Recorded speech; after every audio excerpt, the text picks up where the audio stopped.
In this course, you will improve your JavaScript skills by building a shopping cart in JavaScript with no frameworks. Joy teaches this course. Joy works at Free Code Camp, and he is excellent at breaking down concepts for beginners. Be sure to leave a comment with something you learned in this course. Hey guys, Joy here. Today we're going to learn how to make a shopping cart just using vanilla JavaScript. So guys, this is a project that we're going to make today. As you can see that this is a clothing store and we have in total 12 items to sell. Every product card will have an image, a title, some dummy description, price and these options. So what are these options? These options will help you to specify how much quantity do you want of this specific product. Let's say that you want 15 pieces of this specific product. So you're gonna increase the quantity here by this. Look at this. I'm making it 15. Or let's say that I want to decrease the quantity. I can decrease the quantity here like this, okay? So guys, whatever product you select, you can always see the numbers updating here itself. Let me show you a sample, okay? Let's say that I want to increase the quantity of this t-shirt by 6, okay? And I want to increase the quantity of this suit by 7. Then you can see that this number is updating itself automatically. And do you see these numbers here? 4, 5, 6, 7. What are these? These are your selections. These are your data. Even if you refresh the page, this data will not get erased. How is this possible? In JavaScript, there is a feature called local storage. Through that feature, you can save all of your data inside the browser. By that, even if you refresh the page, the data will never get erased. So we're going to learn how to implement local storage inside our project.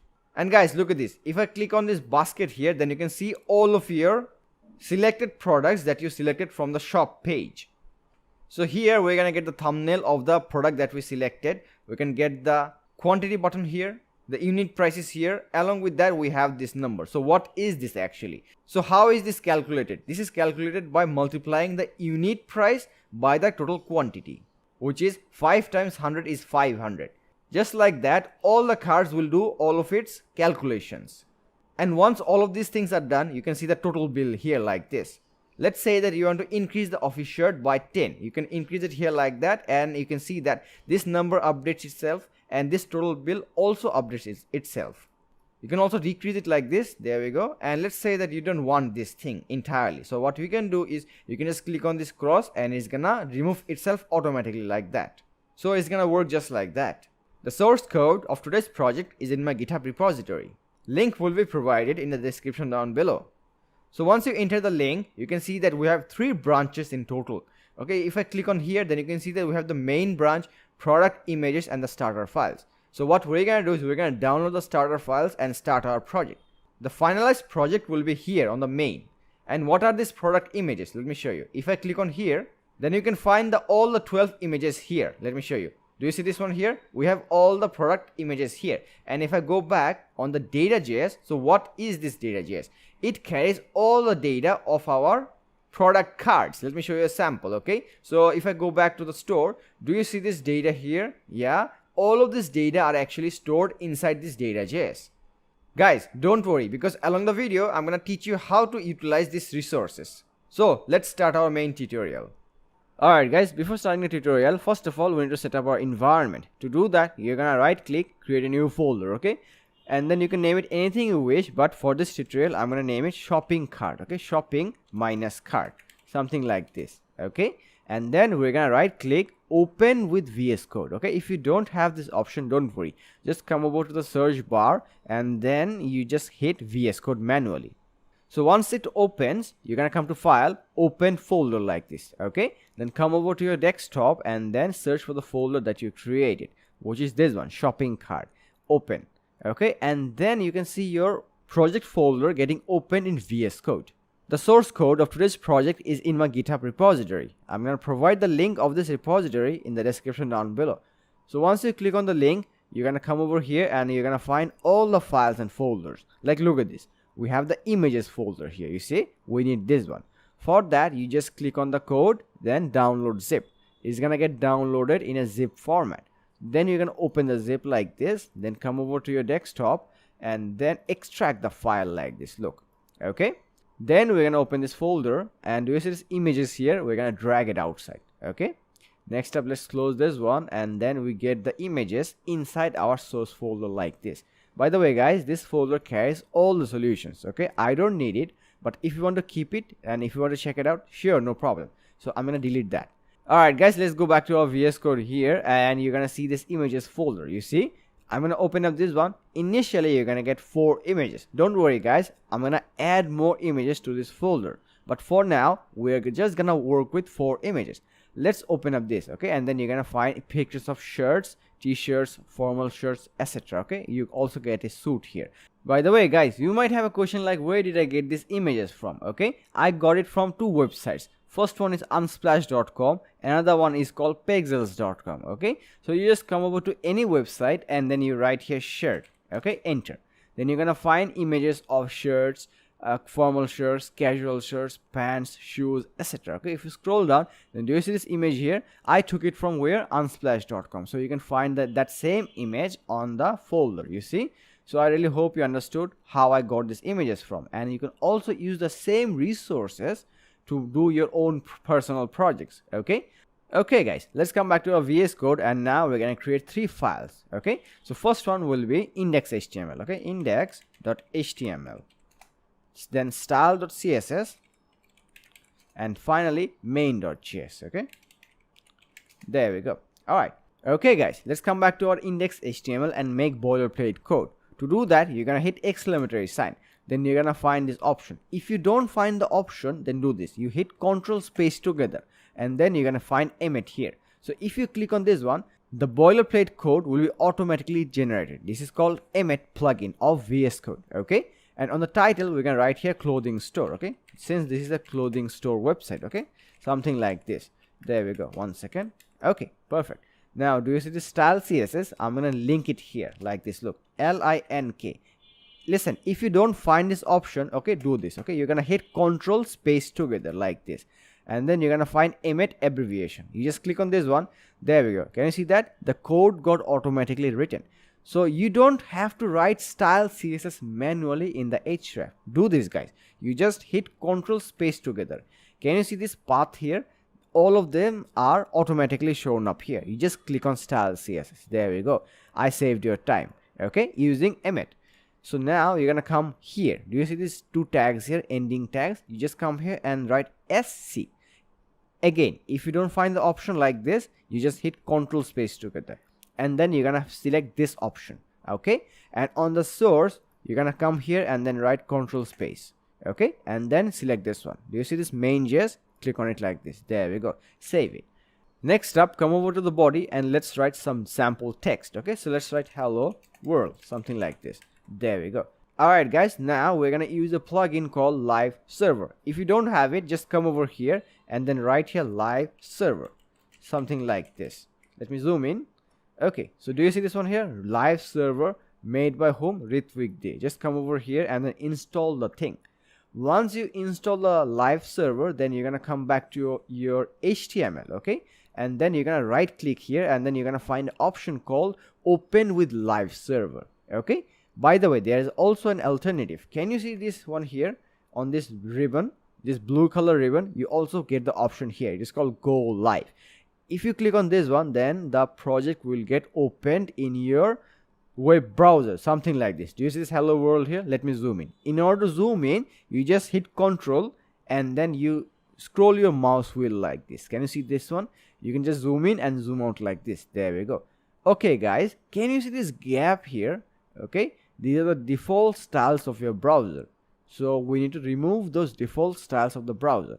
In order to do that, let's go back to your CSS. Okay, so you're gonna write a star, curly bracket, okay, M0 tab. There we go. This is what? This is emit. Then you're gonna hit P0 tab. There we go. You see? Next up, you're gonna write here box sizing, border box, something like this. Save it. Let's look at the result. Can you see that the gaps are gone? Okay, and do you see this font here? We're gonna replace the font family. In order to replace the font family, just come over here and then write body, okay, curly bracket. Now FF tab. Now you're gonna remove this safe and write SS. If you don't see the option, then do this. You're gonna hit Ctrl space, sans serif, enter, done. Okay, save it. So that now let's look at the result. Can you see that the font family of our fonts changed? Alright guys, so far so good. We're done setting up our VS Code project folder. Now we're gonna start coding. So the very first thing that we're gonna build is this nav bar. Do you see this nav bar here? Let's build it up first of all. Okay, to do that, let's come back to our VS Code here. Okay guys, come over to your index.html and then scroll down to your body section here. Let's remove the hello world, we don't need it. We're gonna also use Emmet here to write HTML markup quickly. Follow along with me. Okay, we're gonna hit dot nav bar tab. If you don't find the option, same solution, just hit Ctrl space together, then you're gonna find the option. Okay, then hit tab. There we go. That's how we're gonna save time. Using which plugin? The plugin's name is called Emmet. Okay, you can see that Emmet automatically wrote me a div with the class name navbar. Brilliant. Okay guys, let's come inside the navbar, and now we're gonna hit H2 tab. There we go. So this will carry our brand logo name. You can write anything you wish, but I'm gonna write here clothing store. Okay, clothing store. There we go, done. So this is the result so far. We only have our brand logo name here. Okay guys, let's come back to the finalized project. Do you see this shopping cart icon here? We're gonna make this one. At the same time, do you see this dark background color? We're gonna apply this dark background color to our nav bar as well. So let's come back to our VS Code here. Okay, and below the h2 tag, we're gonna make another div with the class name cart. Look at this, dot cart tab. There we go. Now inside here, we're gonna have an icon, and after the icon, we're gonna have another div with the class name cart amount. Look at this, dot cart amount. Okay, something like this. There we go. And now inside here, we're gonna write 0. Okay, so why did I actually write the 0? Let me actually show you. So if you compare the thing with the finalized project, do you see this one here? We have a number here. Do you see this 47? Initially, that's gonna be 0. That's why I wrote the 0. And for the icon, where will I get the icon from? I'm going to use a website called icons.getbootstrap.com. Okay, so if you come over here, then if you scroll down, you're going to find a tons of icons here. So for our project, we're going to write here cart like this, and now if you scroll down, you're going to find a lot of options. Do you see this one here? We have a lot of options, so let's pick any one of them. But before picking any one of them, you just scroll down and you're gonna find the CDN. Can you see the CDN here? Just copy the CDN. Okay, now let's come back to our index.html, and then you just paste it inside the head like this. Save it. Done. Now we can freely use the CDN for icons. Let's scroll up. So I'm gonna use I don't know, but let me just pick this one, or let's pick this one. Okay, now you're gonna scroll down and you're gonna find this called icon font. Just copy the thing. Let's go back to our VS Code, and now do you see this one? Before the cart amount, this one. Okay, just paste the thing here, save it. Done. Let's look at the result. Okay, so you have let me just zoom in a little bit. Do you see this one here? This is the brand logo name, this is our shopping cart icon, and this is our 0 here. All right, so now we're gonna style the thing. And for the color, guys, for the background color, do you see this dark background color? Where did I get the color from? Let me show you. I got it from coolers.co. Do you see this one here? Coolers.co. I got it from here. So how you're gonna use the thing? You just come over to explore trending palettes like this. Okay, next up, I just went to the search, and then I just picked on the black like this. Then if you scroll down, then you're gonna find tons of color palettes. I use this color. Can you see this one here? 212 529. I used this one, so I'm just gonna copy up this one, and then let's go back to our VS Code. Guys, we're done writing the HTML markup for our nav bar component. Okay, so just copy up the class name, and let's go back to our style CSS, and at the bottom here you just write dot paste curly bracket. Okay, so why did I write the dot? Because if you come back to HTML, do you see this one here? This is a class. Okay, if the thing is a class, then you gotta write a dot. But if it's an ID, as an example, let me just write here ID. Okay, nav bar. So if the thing is an ID like this, then you have to select the thing by writing a hashtag here, hashtag nav bar, then curly bracket. So I really hope you understood the difference between selecting a ID and class inside your CSS. Okay, let's remove that one. Let's come back to our style CSS, remove this one. So we're gonna keep a dot nav bar. Okay, next up we're gonna write here background color. Okay, easily write this BGC tab. There we go. Do you see that hashtag FFF? Let's remove that and paste the color that we copied. So I'm gonna write here 212, okay, 529, 529. Save it. Let's look at the result. So if you go back here, you see everything is complete dark. We can't see anything. So in order to see something, let's go back here and change the font color. Okay, so to to do that, you just write here color like this, and then write here white. Done. Let's look at the result. You see, we have the result so far. Alright guys, let's go back here and apply some padding. Okay, so P tab. So you're gonna write here 25 pixel and then 60 pixel. So why did I give two values here? Let me explain. The 25 pixel, you see, this is the value for the top and bottom, and the 60 pixel is the value for the left and right. So padding top and bottom will be how much? 25 pixels, and padding left and right will be 60 pixels. Okay, let me show you the result. If you come back here, so do you see this value here? This is how much? This is 60 pixels here. This is 25 pixel here, 25 pixels here, and there will be 60 pixels here as well. So I really hope you understood how I applied the padding. Okay, alright guys, our shopping cart icon looks like this, but we want it to look like this. Can you see this one here? So let's go and style this thing. Okay, so let's go back to our VS Code. By the way guys, it's also a very good thing to write comments. So in order to write nice comments on our code, let me show you a new thing. Okay, you just come to the extensions and write here better comment. Okay, better comment like this, and now you're gonna find this. Can you see this one here? Better comment written by Aaron Bond. Just click on this one and then install the thing. So let me show you the cool feature of using this extension. Okay, so you can just write beautiful colorful comments. Let me show you. So if you write /** enter, okay, star and then *// if you come here and if you write here exclamatory sign, then you can see that your comment is now red color. Do you see that? So I'm just gonna use the plugin. I also recommend you use the same plugin, which is called Better Comment written by Aaron Bond. Okay, so once you install a thing, you just come over here and let me show it to you again. You just write here /*, okay, enter, star and then *// again. Okay, so if you hit exclamatory sign like this, it's gonna be in red color, and if you hit question mark like this, then it's gonna be in blue color. Can you see that? So you have a lot of options. So I'm gonna use the red color, okay, something like this, and then here I'm gonna write changing default styles of the browser. Okay, something like this. All right, and now I'm gonna scroll down here. In this section I'm gonna make another comment. So let me just copy this thing from there and then put it here, and then here I'm gonna write Nav Bar styles are here. Okay, Nav Bar styles are here, something like this. There we go. Okay, alright guys, our task right now is to make this shopping cart icon with a number indicator. Okay, but look at our results so far. We have the icon and the number here. We want this thing to be on the very right side. How do we do it? We do it by using a property called Flexbox. Okay, so let's go back to our HTML, which is actually here. Okay, so here's the rule. The very first rule of using Flexbox is you have to use Flexbox inside the parent selector. In our cases, look at this one. Can you see this one here? This is the main parent. Okay, and this one will be the children. This is also another children. So how many children do you have? You have two children inside this parent. Okay, so let's target this one inside CSS.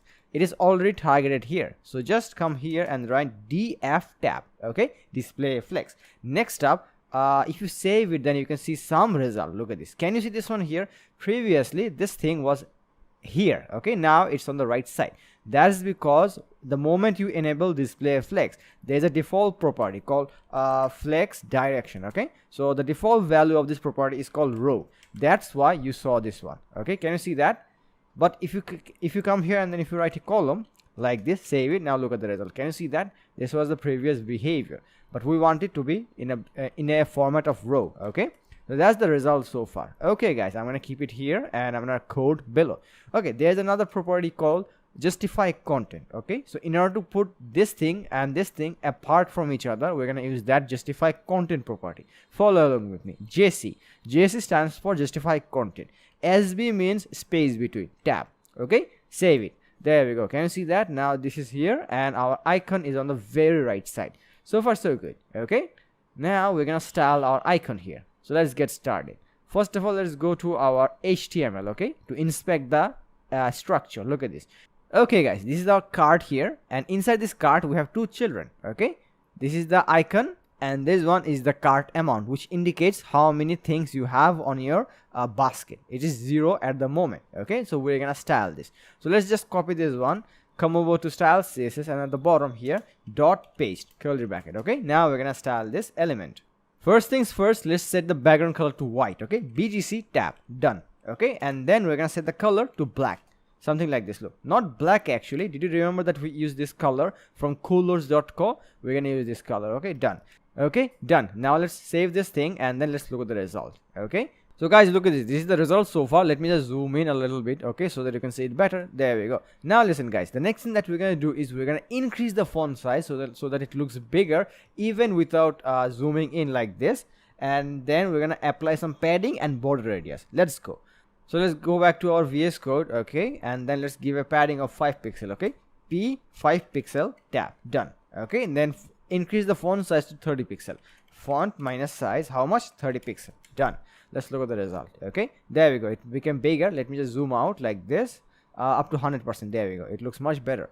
Okay, so now we're gonna also apply some border radius so that we can make this. Do you see these corners here? We want to make those corners rounded. Okay, let's apply some border radius like this. Look, border radius, border minus radius. Okay, how much? 4 pixel. There we go. Save it. Let's look at the result.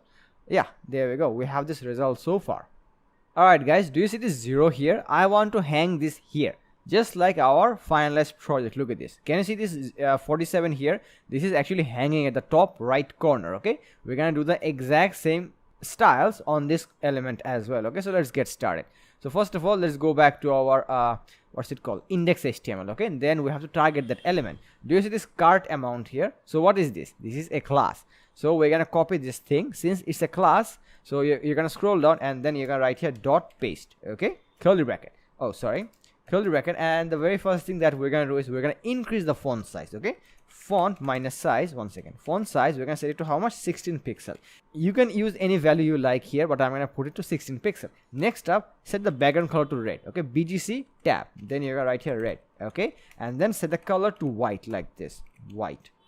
Here is it. Okay, save it. Let's look at the results so far. Okay, there we go. You see we have the 0 here, which is white in color, and it has a background color of red. All right, now we need to hang this on the top right corner. In order to do that, we're going to use a property called position absolute. Look at this. So I'm going to come here and then I'm going to write POS ABS. Okay, tab. So position absolute. Let's look at the result. So we're going to see this result so far. Now we need to hang this on the top right corner. In order to do that, look at this. You just come back here and then write top. Okay, 0. And then you're going to write here right. Oh, sorry, not inherit. It's going to be 0 as well. Save it. Let's look at the result. Okay, now you can notice something odd. The thing is, can you see this 0 here? It's now on the very top right corner. The main reason for that is wherever you apply this position absolute, by default, this body will have a property called, look at this, position relative, something like this. That's why it behaves like this. But we don't want this thing to behave like this. We want the 0 to be where? We want the 0 to be exactly here. Okay, just like this one, just like the finalized project. In order to solve this, look at this. You just come back to a VS Code. Do you see this property position relative? You just cut it. Okay, now scroll down. Do you see this cart here? You just paste it here like this. Look. Okay, now save it. Let's look at the result. Here is it. There we go. Can you see that? Now it is working perfectly fine. So guys, I really hope you understood how the position relative and the position absolute properties work. If you don't get it, don't worry. I have an entire dedicated video. Can you see this one here? Learn CSS position property with examples. You can just view this video. It is just only almost 16 minutes long. Okay. Alright guys, now look at this component here. Okay. This 0 is actually inside. We want it to be a little bit outside. At the same time, we're gonna apply some border radius and padding as well. So let's get started. Okay guys, let's go back to our VS Code and I'm gonna make it a little bit smaller. Okay, and then I'm gonna keep it here. I will do all the styles here on the cart amount. Okay guys, what do I want? I want the 0 to be a little bit up and then on the right side. In order to do that, I'm gonna come here on the top property, remove the 0 and then write minus 15 pixel like this. Save it. Then you can see the 0 going a little bit up. Okay, in the same way, if you put here positive value like this, save it, then the 0 will go down. Okay, so I want this thing to be in negative value like this. Save it. Now you can see the 0 popping up. At the same time, do you see this right? Okay, I'm gonna adjust it as well to minus 10 pixel like this. Save it. Then look at the result. There we go. Can you see that it is now shifting to the right side? Next up guys, let's apply some border radius and padding as well. So P3px tab. Okay, Now guys, you can see that the 0 component became a little bit bigger. At the same time, I'm gonna apply border radius. Okay, border radius, how much? 3 pixel. Okay, save it. There we go. We have the result so far. Now guys, let's compare this with our finalized project. Look at this. Okay, can you see that it is totally identical?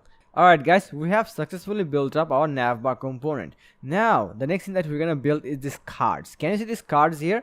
We're gonna build these cards to hold our image, the title, description, price, and these buttons, which will help us to increase the quantity and decrease the quantity as well. So let's get started. Okay guys, you might have a question like, how did I make this card layout here? It's very simple. I used CSS grid property and then I made 4 columns here. Okay, in order to replicate the same thing, what we're gonna do right now is we're gonna make a div and then we're gonna put all the cards inside there. Let me show you how I did the thing. So you're gonna go back to your VS Code inside HTML. Okay, do you see this nav bar? It's complete. We're gonna fold it. How to fold it? Put your mouse here. Okay, then you're gonna see a small chevron here. You just click on it and then you can see that your code is folded. Perfect. Now listen, we're gonna make a div with a class name shop like this. Look, .shop. At the same time, we're gonna give it an ID as well. Hashtag shop tab. The main reason for putting both the class and the ID is that we're gonna target this inside CSS and we're gonna target this ID inside JavaScript. Okay, so far so good guys. Save the thing. Now listen, inside here, one second, let's just look at the finalized project. Okay, where is it? It's here. So guys, how many cards can you see here?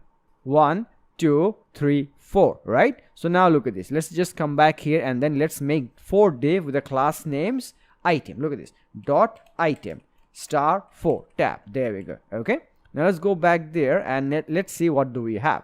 First of all, we have image. And then do you see all the informations on this card? We're gonna make just 1 div and we're gonna put all the information inside there. So I'm gonna name this one image and this one will be called details. Okay, let me show you how you're gonna do the thing. So for now, I will not touch these 3. I will just work with this one. Okay, let's just first of all perfect only 1 div. Okay, and then we can just perfect the other things by just copy pasting the thing. Let me show you what I mean by that. Okay guys, inside here I'm gonna write img tab. Okay, this will hold my image. Don't write. Okay, just put your cursor inside the source and then hit Control space. You're gonna see this images. Enter and then we're gonna select the image number 1 like this. Okay, save the thing. Let's look at the result. Okay guys, if you look at the result, you can see that the image is huge. Okay, we cannot work with this image. In order to make it smaller, just follow along with me. Okay, just come over here on your index HTML. Okay, do you see this image here? Just write here width. Okay, equal to double quote, just put 200. Okay, like this. Don't put pixels, just 200 as it is. Okay, it's still gonna work like a pixel. Don't worry, just save the thing. Let's look at the result. You see the image becomes smaller. Perfect. Next up, we're gonna put the details. Can you see these details here? So let's go and put those details by coming to the HTML and below the image we're gonna make another div with the class name dot details. Look at this, dot details tab. There we go. You see? Okay guys, inside these details we're gonna have the title tag, the description. Let me show you what we're gonna have. First of all, we're gonna have the title tag, the description, the price, and the buttons. Okay, let's make those things. Let's just come over here and here inside here you're gonna write h3 tab. Okay, we're gonna write here casual shirt like this. There we go. Now below this one we're gonna make a p tag. Okay, p tab. Then you're gonna write lorem 7, or you can just specify any word you like. Okay, then you're gonna hit tab like this. There we go. Okay, now guys, below this one we're gonna have 2 things together. Okay, let me just show you one second. So this is price and the buttons. We're gonna have a 1 div, and inside that div we're gonna have both the price and the buttons. Let me show you what I mean by that. Okay, so you just come over here and below the p tag, look at this, we're gonna write here dot price minus quantity. Okay, something like this. There we go. Now inside here, look at this, h2 tab. Here we're gonna have the price. Okay, $45. Okay, save it. Let's look at the result. So you're gonna see the $45 here. Now guys, let's make the buttons. Okay, so in order to make the buttons, look at this, below the price, guys, you're gonna make a div with a class name buttons. Look at this, dot buttons tab. Okay, now guys, inside here we're gonna use Bootstrap Icons. In order to use Bootstrap Icons, you just come over here and then you're gonna write here icons.getbootstrap.com. Okay, this website. So guys, we're gonna use icons from this website. Okay, now you're gonna scroll down, you're gonna see a small search bar here. Just come here and then write plus. Okay, Now if you scroll down, then you're gonna see this plus. Another thing that you're gonna see is plus LG, which is a large size. Okay guys, if you didn't include the CDN link, just copy the link. Okay, then come over to your HTML inside the head tag. Okay, just come here, and if you didn't paste it before, just paste the thing like this. Okay, and then save it. Done. Now we can freely use Bootstrap icons into our project. Okay, let's come back here, and where's the large? You see this one here? I'm gonna open it in a new tab, and then I'm gonna copy the thing. Okay, let's go back to our VS Code, scroll down, and use this buttons here inside here. Okay, I'm gonna paste the thing like this, save it. Okay, let's go back, and now I'm gonna get minus. Okay, like this, minus. Okay, now you're gonna see two dash. This is the small one, I mean the standard one, and this is the large one. Okay, so I'm gonna get this one like this. Okay, let's copy the thing, let's go back. There we go. Now before the plus, I'm gonna put the minus. Okay, there we go, done. Now guys, between these two icons, you're gonna have a div with a class name quantity. Let me show you. .QUANTITY tab. Okay, now you're gonna place 0 here. Okay, what's the reason for putting a 0 between these two icons? The main reason is, look at this. Look at this. This is the plus icon, right? Every time you click on the plus, this number will increment. At the same time, if you click on the minus, this number will decrement. Let me show you a sample from the finalized project. Okay, look at this one. Do you see this one? This is the plus icon, this is the quantity here, and this is the minus. Every time you click on this one, the quantity increases and it shows up here. Every time you click on this one, the quantity decreases and it shows the result here. So guys, I really hope that you understood why I wrote these lines. Okay, alright guys, with this our markup is complete. Let's save the thing and let's look at the result. Okay, now this is the result so far. It looks like this, but don't worry guys, we're gonna add style so that it looks like this. Okay, the very first thing that I'm gonna use is display grid, and then we're gonna make 4 columns. How many columns are here? Count with me. 1, 2, 3, 4. Okay, so let's go and make 4 columns. So in order to make that, so if you recall about Flexbox, if you want to use Flexbox, you gotta apply that on the parent. In our case, look, who is the parent? If I fold this one like this, look at this. Okay, who is the parent of all the items? The shop is the parent of all the items, right? Now I'm gonna apply my display grid where? Inside the shop. Okay, this is class here, just copy the thing. Then come over to your style CSS, then scroll down. Oh, by the way guys, I made a small mistake. Do you see this one here? I wrote the font size 2 times. Okay, just remove one from here like this, save it. Okay, now I'm gonna scroll down and make a comment. Alright guys, before coding, first of all, let's make a comment here. Okay, I mean a better comment with some colors. Okay, in order to make it, just write slash star star enter star. Okay, exclamatory sign for red color, or you can use question mark for blue color. I'm gonna use red color. Okay, exclamatory sign, then star star slash, done. So here you're gonna write a comment. Shop items styles are here. Okay, shop items styles are here. There we go, done. Okay, now I'm gonna hit dot paste curly bracket. Now inside here I'm gonna use the very first line is display grid. Look at this, DG tab. Okay, save it. Let's look at the result. You're not gonna see any changes. Let's see. You see, we don't have any changes. Now we're gonna add more lines to it so that we can see the changes. So guys, come over here and then write GTC tab. Okay, now guys, 1 second, let's go back to the finalized project. So how many columns can you see here? 4, right? And I specify 223 pixels of width for each and every one of these columns. I mean each and every one of these cards. We're gonna do the same thing. Look at this. So you're gonna come here and then you're gonna write create template columns repeat. Okay, so how many columns do we need? 4. You write 4 comma. So how much width should each of these columns, I mean cards, should be? 223 pixels. So you're gonna write here 223 px. Done. Okay, save the thing, and now let's look at the result.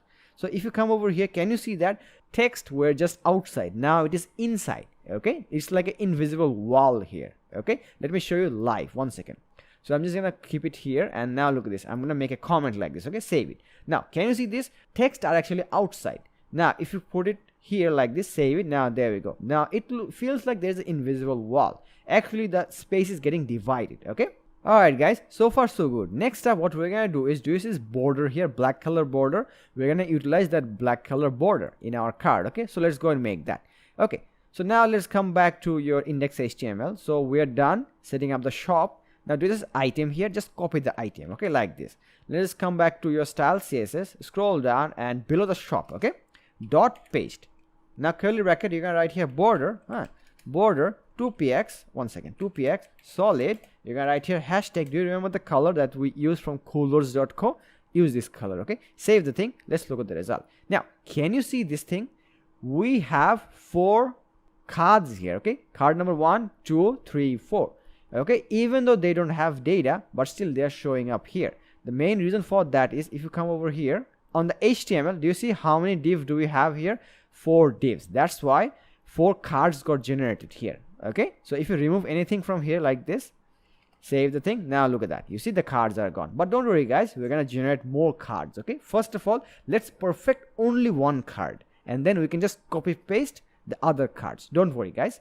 Alright guys, can you see the image? It looks smaller compared to the card border. Okay, so let's fix that. In order to fix that, just come over to your index.html, and then you're gonna open up the item. Do you see this width here? Just utilize 220 pixels like this. Save it. Now let's look at the result. There we go. It looks perfect. Now can you see these edges? It looks sharp. We're gonna make border radius. Okay, so in order to do that, come back to your style CSS, and on the item we're gonna write here border radius 4 pixel. Okay, border, there is it. Okay, border radius 4 pixel. Save the thing. Let's look at the result. There we go. You see, now it's rounded.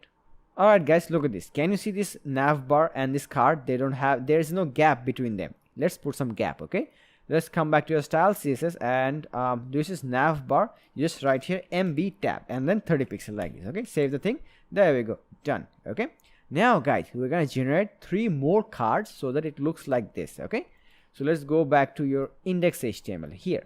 Now just close the chevron like this, copy the thing, and then you paste it here. Then you close the chevron, then do the same thing 2 more times. Okay, like this. Alright, then save the thing. Let's look at the result. Okay, now look at this guys. The details doesn't look perfect, but don't worry, we're gonna style them. Okay, now how many cards do we have? 4 cards. There is no gap in between them, and it is not on the center, just like this one. In order to make those things, what we're gonna do is we're gonna go back to our style CSS on the shop. Where is the shop? Here is it. Okay, this is the shop. We're gonna write here gap 30 pixel like this. Look, gap 30 pixel. Save the thing. There we go. Can you see that we have gap in between all the cards? At the same time, we want them to be on the exact center. In order to do that, just come back here and just write. There's a property called justify content, JC, and we want the thing to be center, right? So write JCC tab. Done. Save it. There we go. So we have all the cards on the exact center. Brilliant. Okay guys, now let's compare the thing with our final project. Look at this. Can you see this one here? We have a little bit of padding here. Can you see this one here? But we don't have padding on our project. Okay, at the same time, can you see this gap here? Yeah, they have a gap, but we don't have any gap between the title tag and the paragraph tag. At the same time, this price as well. So let's make those changes. So in order to make those changes, come back to your style CSS, and then just come back to our index.html. Okay, open up any one of them. I'm gonna open the first one. Okay, now do you see these details here? Copy the details. Come back to your style CSS at the bottom. Okay, right dot paste curly bracket. Okay, the very first thing that we're gonna do is we're gonna write display flex tab. There we go. Save the thing. Now can you see this one here? It looks odd. It looks like a format of row. Can you see that? But we don't want them, because look at the finalized project. It is in a format of column. Can you see that? But it is actually row. So in order to fix that, I mean, why does it happen? That's because there is a property called flex direction. One second. Flex minus direction. Okay, the default value of this one is row. Every time you write display flex, this thing automatically gets triggered. Okay, in order to stop that, just write display flex direction and then set it to column like this. Okay, save the thing. There we go. Perfect. Now guys, next time let's apply some padding. Okay, P 10 pixel tab. Done. There we go. You see, this looks much better than before. And now can you see this tag uses description and the price? Let's put gap in between them. In order to put the gap between them, just come here and then write, there's a property called gap property. Okay, gap 10 pixel. Save. There we go. You see, now we have gap. All right guys, now let's compare the thing with our final project. There we go. You see, the price is here and all the buttons are here, but look at our one. This is not perfect, right? So let's fix that. In order to fix that, let's go back to our HTML. Okay, now where is the price and the buttons? Look at this. This is my buttons here and this is my price. Who is the parent? Okay, here's a question for you. Who is the parent of this price tag and this buttons? It's very easy, guys. This one, can you see this price quantity? This is the parent of both these two tags. Okay, so now what I'm gonna do is I'm gonna copy this thing like this. Let's come back to our style CSS at the bottom. Okay, dot paste curly bracket.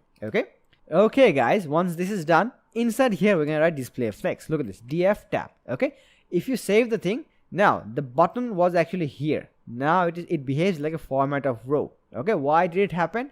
If you recall that I said that there is a property called flex direction, and every time you write this one, the default property becomes flex direction row, something like this. Look, flex direction row. Okay, save the thing. You will see no changes because this is the default property already. But if you want to change it, just write column like this, save it, you're gonna see different result. Okay, so for this tutorial I'm gonna use row like this. Save the thing. There we go. Okay guys, next up I want them to be apart from each other. Okay, in order to do that, just come here and then write JCSB tab. Okay, justify content space between. Save the thing.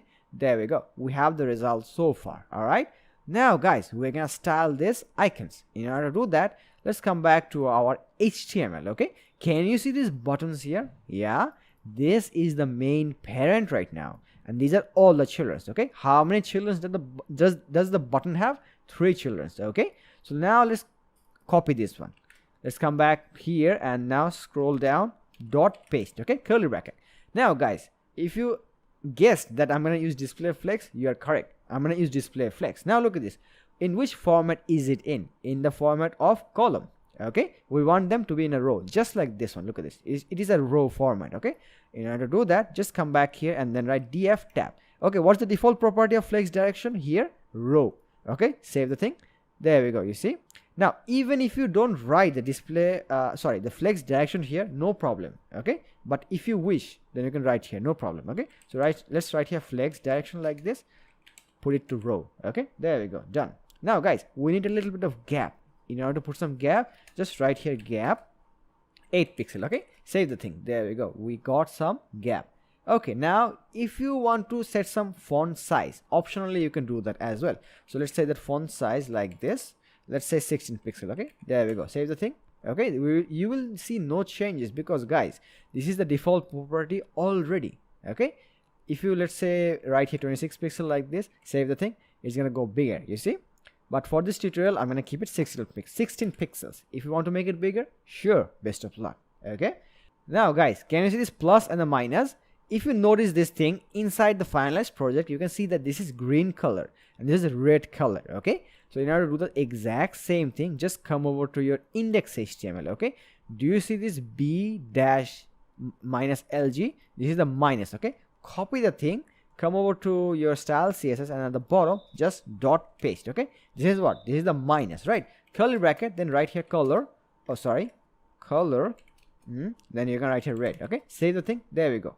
Now your minus icon is now red color. Let's make it green. Okay, in order to do the thing, same process. Just come back to your HTML, copy this thing. Okay, let's come back to your style CSS, and at the bottom write dot paste. Okay, curly bracket. Now you can write here color. What was the color? Green. There we go, done. Okay, let's look at the result. Brilliant. Okay guys, let's draw an imaginative line. Okay, on the x-axis here. Okay, if you draw an imaginary line on the exact center here like this, look at this, then you can realize that this button here and this price here, they are not aligned on the exact center. Okay, let me just show you a sample. Okay, if you see this line here inside the price quantity selector, just comment the thing. Okay, save the thing. Now there we go. Can you see this thing here? They are not aligned on the exact center. Now in order to solve this thing, just come here and then write AIC tab. Okay, align item center. This thing works on the x-axis and this one works on the y-axis. Okay, save the thing. There we go, problem solved. Okay, now you're gonna get this code back like this. Okay, save the thing. There you go, perfect. Okay guys, let's come back to the finalized project and then right click inspect. Okay, if you make the thing smaller, let me show you. If you make this thing smaller, how many columns can you see? 4, right? If you make it smaller like this, there we go, now it becomes 2 columns. Okay, if you make it even further, then it's gonna become 1 column like this. There we go. Now this is called a responsive website. Okay, in order to duplicate the exact same result, what we are gonna do is you're gonna come back to your style CSS. Okay, 1 second, where's the shop? Okay, Do you see the shop here? Below the shop, we're gonna make two media query. Okay, look at this. @media, and then you're gonna write here max minus width. Okay, so we're gonna write here first breakpoint will be 1000 pixels. Okay, then you're gonna write curly bracket. You're gonna write here dot shop curly bracket. Okay, inside here, just copy the thing. Okay, paste the thing here. Okay, now what do I want? The moment the screen hits 1000 pixel, I want the thing to be how many columns? Just 2 columns. Okay, just specify 2 here. Done. Save the thing. Okay, now let's come back here on our result. Right click, inspect. Okay, now let's make it smaller like this. There we go. The moment you, what's the width right now? 1040. Okay, the moment you hit below 1000, look at this. Now it becomes 2 columns from 4 columns. Okay, now let's make it even smaller. It's not gonna work because we didn't specify the media query. Let's do that as well. Just copy the entire thing. Okay, paste it here, and here specify 500 pixel like this. Okay, and now here you're gonna write 1. Now guys, save the thing. Let's look at the result. Okay, make it below 500 pixel. Okay, I mean through looking here. Okay, something like this. Look, there we go. It works perfectly fine. Okay, alright guys, so far so good. We have successfully completed the HTML and the CSS part. Now we're gonna start the JavaScript part. Okay, but before that guys, look at this one. Can you see these cards here? These cards have different data. Look at the image. Okay, they are different. Look at the tags, they are different. The price is different as well. Okay, so how did I make these cards? I just did this. Look at this. So how did we do it? Look at this. Inside this div with the class name shop, we just perfected one card, and then we copied and then pasted the thing. Now if you want to replace the data, let's say that you want to replace the image, then you want to replace this tag. Let me show you a sample. Okay, so how do you replace the thing? Like this. Look, so first of all you remove the image from here and then control space. You're gonna select image number 2, then you're gonna replace it with what? Office shirt. Okay, office shirt. Save the thing. Let's look at the result, and wait a second, let me just also clear this one and then write 100. Okay, save the thing. Let's look at the result guys. There we go. Can you see that? Now the data changed. Now how many cards do you have? You have how many cards? Let's see, 4 cards. Let's say that we have 100 cards. Does that mean that you're gonna manually do all the things? No guys, obviously no, don't do it.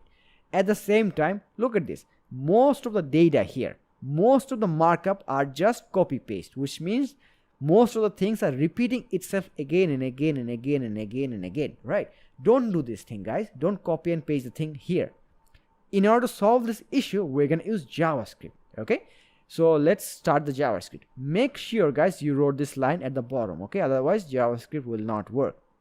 Okay, the very first thing that we're gonna do is we're gonna copy the ID. Do you see this ID here? So my main intention was I'm gonna target this inside style CSS, and then I'm gonna target this inside ID. Inside the JavaScript. Okay, so let's copy this one. Let's go back to our main.js. And how do you actually target an ID inside main.js? Look at this. First of all, you're gonna write a variable. Okay, let anything, you can write anything here. So I'm gonna write here let shop like this. Look, let shop equal to, you just write here document document. Okay, then what is this? Look at this, it is an ID, right? So you're gonna write here dot get element by ID, then you're gonna write here bracket, single quote or double quote. Okay, and then you're gonna paste the thing. Look at this. There we go. So now we have successfully targeted our shop, and we have also saved that inside a variable. Okay, now if you want to test the thing, how the thing actually works, just save it. Okay, and then at the bottom you can write here console log. Okay, console.log, and then you just write here shop like this. Save the thing. Let's look at the result. Okay, so now this is the result. You hit F12 or just right click on the inspect. Okay, now you're gonna go to this console here. You see this? So this entire HTML element came inside the console. If you open up this one, there we go. Can you see this one here? Now if you select on this one, you can see that this thing gets highlighted. If you select on this one, the thing gets highlighted. Okay, so what did we do? We got the entire markup inside the console. Okay, we don't want to do that.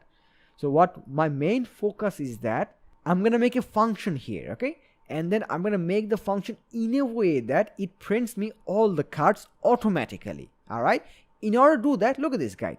Look at this guys. What I'm going to do is I'm going to make a function. Look at this. Let generate shop. Okay, generate shop. Okay, it's going to be a ES6 arrow function. So you're going to write here equal to sign. This will be your bracket equal to angle bracket, curly bracket. This is called ES6 arrow function. And now guys, let me show you the regular function. The regular function looks like this. Function, okay, A, B, C, D, bracket, curly bracket. This is called a regular function. This is called ES6 arrow function, okay. We're gonna use this one. All right guys, now I'm gonna remove the thing, okay. Now guys, so how do we stop the repetition? Actually, first of all, follow along with me. Do you see these things? Just how many things are here? 4 items are here, right? Let's just remove 3 of them like this. Let's just keep 1 piece, okay. Let's just come back here and do this function here. Let's trigger the function like this. Copy the thing and then paste it here like this, okay. So we're defining the function here and then we're invoking it here, okay. And do this console here. We don't need the console, okay. Save the thing. Now guys, do one thing. Inside here you're gonna write a return statement, okay. Return like this. Now guys, sorry, I made a mistake. Return. There we go. Now guys, we're gonna use template literal. Look at this guys, this is called a double quote. This is used to write strings. We're not gonna use this. No guys, we're gonna use backticks. This is called backticks. So this is used to make template literals. If you don't find it, you're gonna find this key below the exit key. So look at your keyboard. There's something called a escape key. I mean exit key, okay. Below that exit key, you're gonna find the backtick. So you just click it one time, then you're gonna see the backtick, okay. So we're not gonna use this thing. We're gonna use backticks, okay. Now guys, do this. Inside here, one second. You just come over to index.html. Just cut the thing like this. Control X. Save the thing, okay. Now let's come back here like this. Now what you're gonna do is, by the way guys, one second. Just look at the result. We are gonna have nothing, okay. Now in order to see some result, do this. Just paste the thing like this, okay. Save the thing. Okay guys, now let's look at the result, okay. We're still gonna see nothing. Why is that? That's because you didn't specifically define that where this thing should get printed, okay. You didn't define the thing. Now we're gonna define the thing. So in order to define the thing, like where do you want this thing to get printed? We want this thing to get printed inside the shop, because we have defined the class styles inside style CSS. Look at this. We already have the grid defined, okay, which means that we want the card to get generated inside here. That's why I selected the shop, okay. Now let's follow along with me. Just copy the shop like this, okay. Now come here, paste the thing. Then you're gonna write here dot inner HTML and then you're gonna hit equal to sign. Done. Save the thing, okay. Now let's look at the result. There we go guys. Can you see this one card here?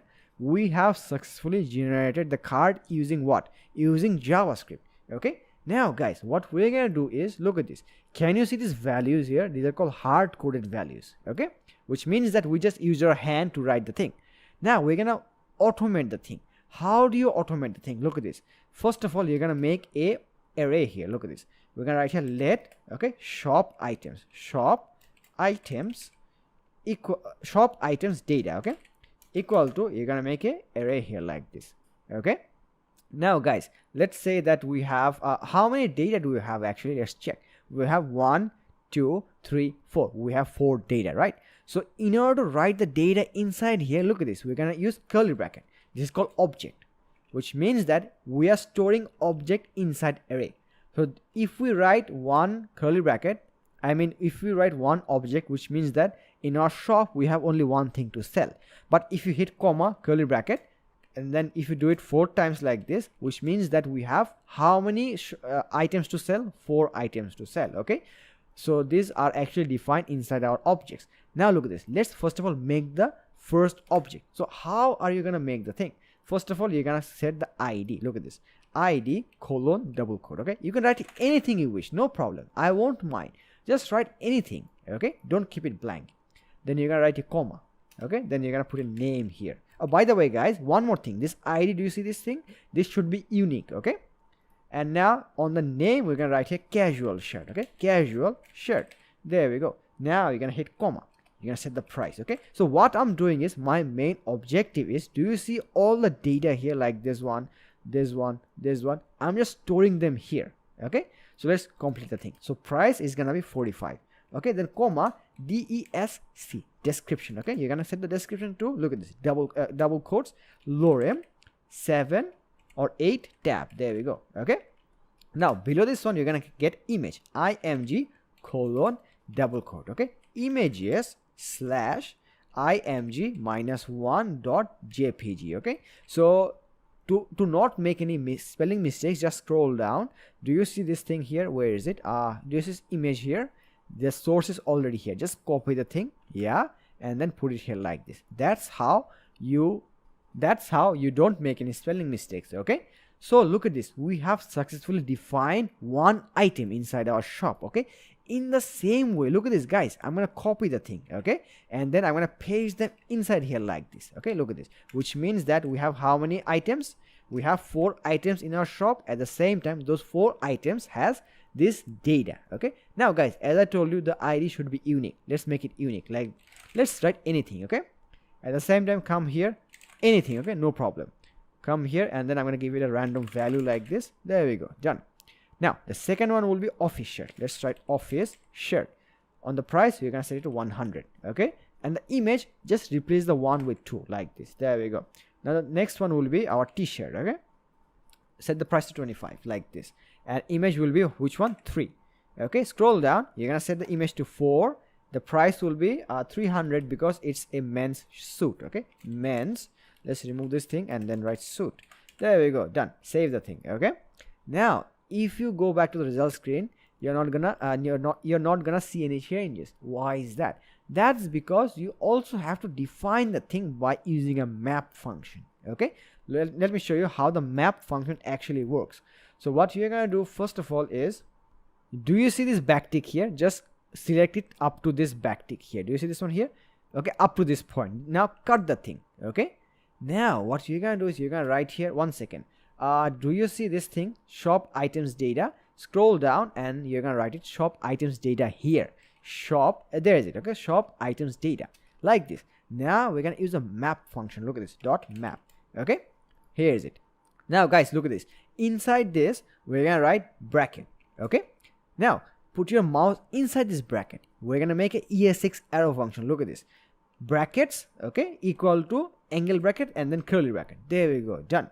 Now guys, we're gonna pass an argument here. Okay, you can write here anything you wish, no problem. Okay, but for this tutorial, I'm gonna make it very simple. I'm gonna write here X. So why did I write the X here? The main reason is that this is map function here. The map actually will target all the data one by one. Okay, so which means that how many items are here? Okay, tell me how many items are inside here? 4 items, 4 objects, which means that this map will run 4 times. Okay, but if you have 100 data inside here, which means that the map will run 100 times. Okay, and by writing this X, it means that we're targeting all the items one by one piece at a time. Let me show you, don't worry. Okay, so inside here we're gonna write another return statement. Look at this, return like this. Okay, now whatever you have cut, you just paste the thing like this. Okay, there we go, save the thing. Okay, now let's look at the result. Guys, look at this. There we go. Can you see this one here? But guys, 1 second, it looks odd. Okay, look at this one. Can you see this one? And can you see this one here? It looks odd. That's because, can you see this invisible comma here? I can already see it here. Can you see this comma? Yeah, it's coming. Okay, so we have to remove this comma. Only then we can see the specific result. In order to remove that comma, alright guys, come back to your main JS and then you're gonna scroll down. Okay, do you see this ending curly bracket before this one? Okay, do you see this one here? Just before this one, write dot join. Okay, bracket, then double quote. Okay, done. Save the thing. Let's look at the result. There we go, the comma are gone. But guys, look at this, the data did not get changed. Okay, but we want them to get changed automatically. How do we want the thing? We want the thing to get changed automatically. In order to do that, it's very simple, guys. Look at this. Do you remember the X that I wrote? You see, it means that we're targeting all of them one by one. So how many times the map will run? First of all, tell me how many data we have. We have 4 data. So the map will run one by one. The map will run 4 times and all of them will run one by one. So now look at this. Do you see this X here? Let's just come here and do you see this casual shirt? Remove the casual shirt like this. Okay, now you're gonna write here $, curly bracket, then you're gonna write here X dot. Why did I write the dot? Because it is actually an object. So what did I specify here? This is an object, right? That's why the X is object. Now look at this. Do you see this name here? Just copy the name. Okay, scroll down, and do you see this one here? Just paste the thing like this. There we go, done. Save the thing. Now let's look at the result. Okay, if you see this name, then you're gonna see that the tags got changed. Look at this. This is casual shirt, this is office shirt, this is t-shirt, this is men's suit. Okay, but the image didn't get changed. Look at this. We're gonna do the same thing for the price. Look at this. It's very simple. Look at this. Remove the 45, but don't remove this dollar sign. Okay, hit a space. Now write dollar sign curly bracket x dot what was it, price, right? P-R-I-E. If you are not sure about the spelling, just come here. Okay, copy the spelling, scroll down, paste the thing here like this, then save the thing. Okay, now let's look at the result. You see the price also got changed. You see that? Brilliant. Now guys, look at this. Can you see this? Every time you have to use the X, you gotta write X dot X dot X dot. That's annoying, right? So in order to prevent that, we're gonna use something called destructuring. Okay, it's very fun to use. Look at this. So look at this. How many things do we have inside the object? We have image, we have name, price, description, image. Okay, so now in order to use all of them, look at this. I'm gonna destructure the thing. Okay, so come here, and then you're gonna write here let. Okay, or not here, sorry guys, my bad. It should be actually inside here. This is map here, it should be inside the map. Okay, so you're gonna write here let curly bracket equal to X. Okay, now do you see these things here? Just copy them one by one. Okay, copy them, put it here, and then you're gonna hit comma.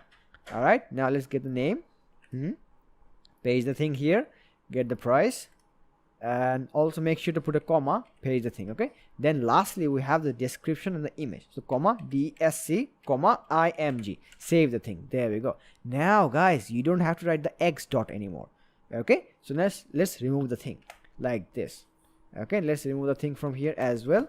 There we go. Let's look at the result. So we got the exact same result, okay, by writing this line of code and also doing these changes. By the way guys, why do we write X dot X dot X dot? Here's a question. You might have a question, right? So what is this? This is an object, right? So in order to access the object, we write it like this. Look, ABC dot, sorry, what was the name of the thing? Shop items data, right? So let's copy the thing. So let's assume the thing is an object. Okay, if you want to access the price, you just write the object name, and then you have to write the dot price like this. Okay, that's why guys, we had to write the X dot name, because the thing is an object. Okay, because we specified the thing here as an object. Okay, I really hope that you understood up to this point and everything. Okay, now guys, I'm gonna remove the thing, and then I'm gonna save it. Okay, now guys, do you see this? Where's the image? Here's the image, right? Copy the thing, remove it from here. Okay, source equal to dollar sign curly bracket, paste the thing, done. Save it. Let's look at the result. There we go. Can you see that? Now we have different images. It looks just like our finalized project. Can you see that?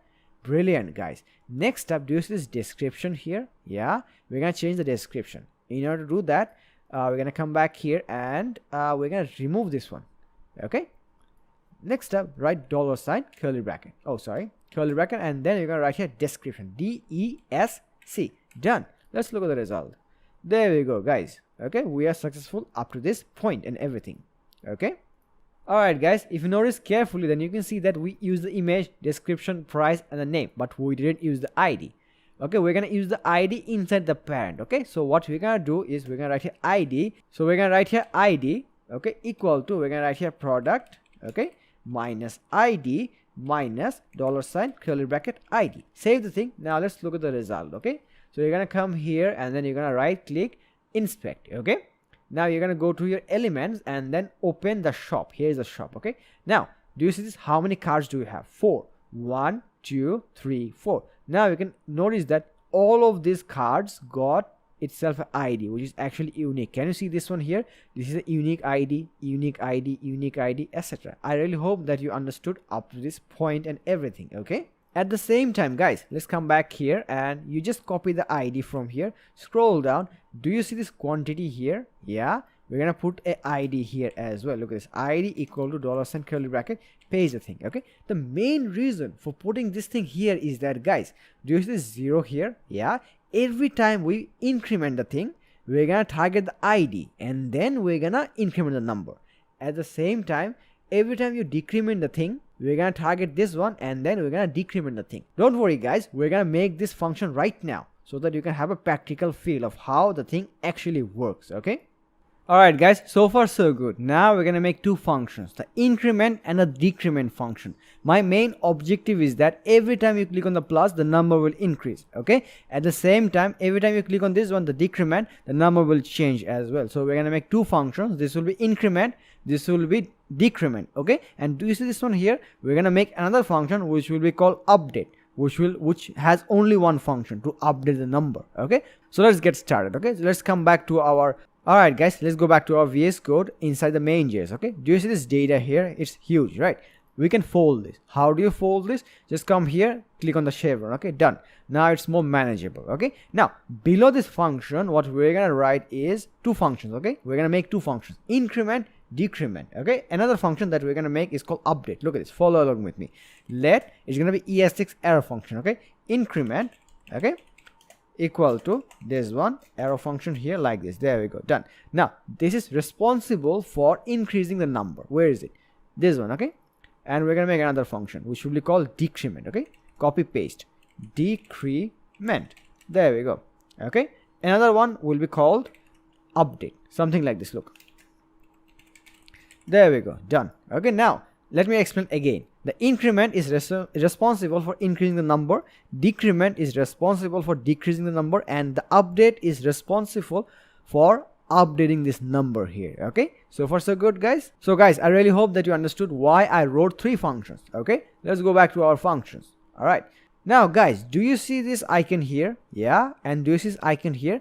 So you're gonna come here and then you're gonna write on click, okay? Everything will be in small letter, okay? On click, on CLICK, okay? Equal to double quote, okay? Now look at this. This is the minus, right? Every time you hit the minus, which one should trigger? This decrement should trigger, right? Just copy the thing, huh? And then come back here and then paste the thing like this, okay? Now bracket. There we go, done. At the same time, do you see this increment here? You can write here on click, okay? On click equal to double quote, okay? Now scroll down and do you see this increment here? Copy the thing, scroll up and now put it here like this, bracket. Done. Now how do you test whether the thing actually works or not? Let me show you. Just come over here and then you're gonna write here console, yeah, .log, okay? You're gonna write here increment. There we go. And now let's come back here and then write console log, okay, .log decrement, okay, decrement. There we go. Now let's test the thing, okay? Let's come back to here on the result screen and then we're gonna hit right click inspect, okay?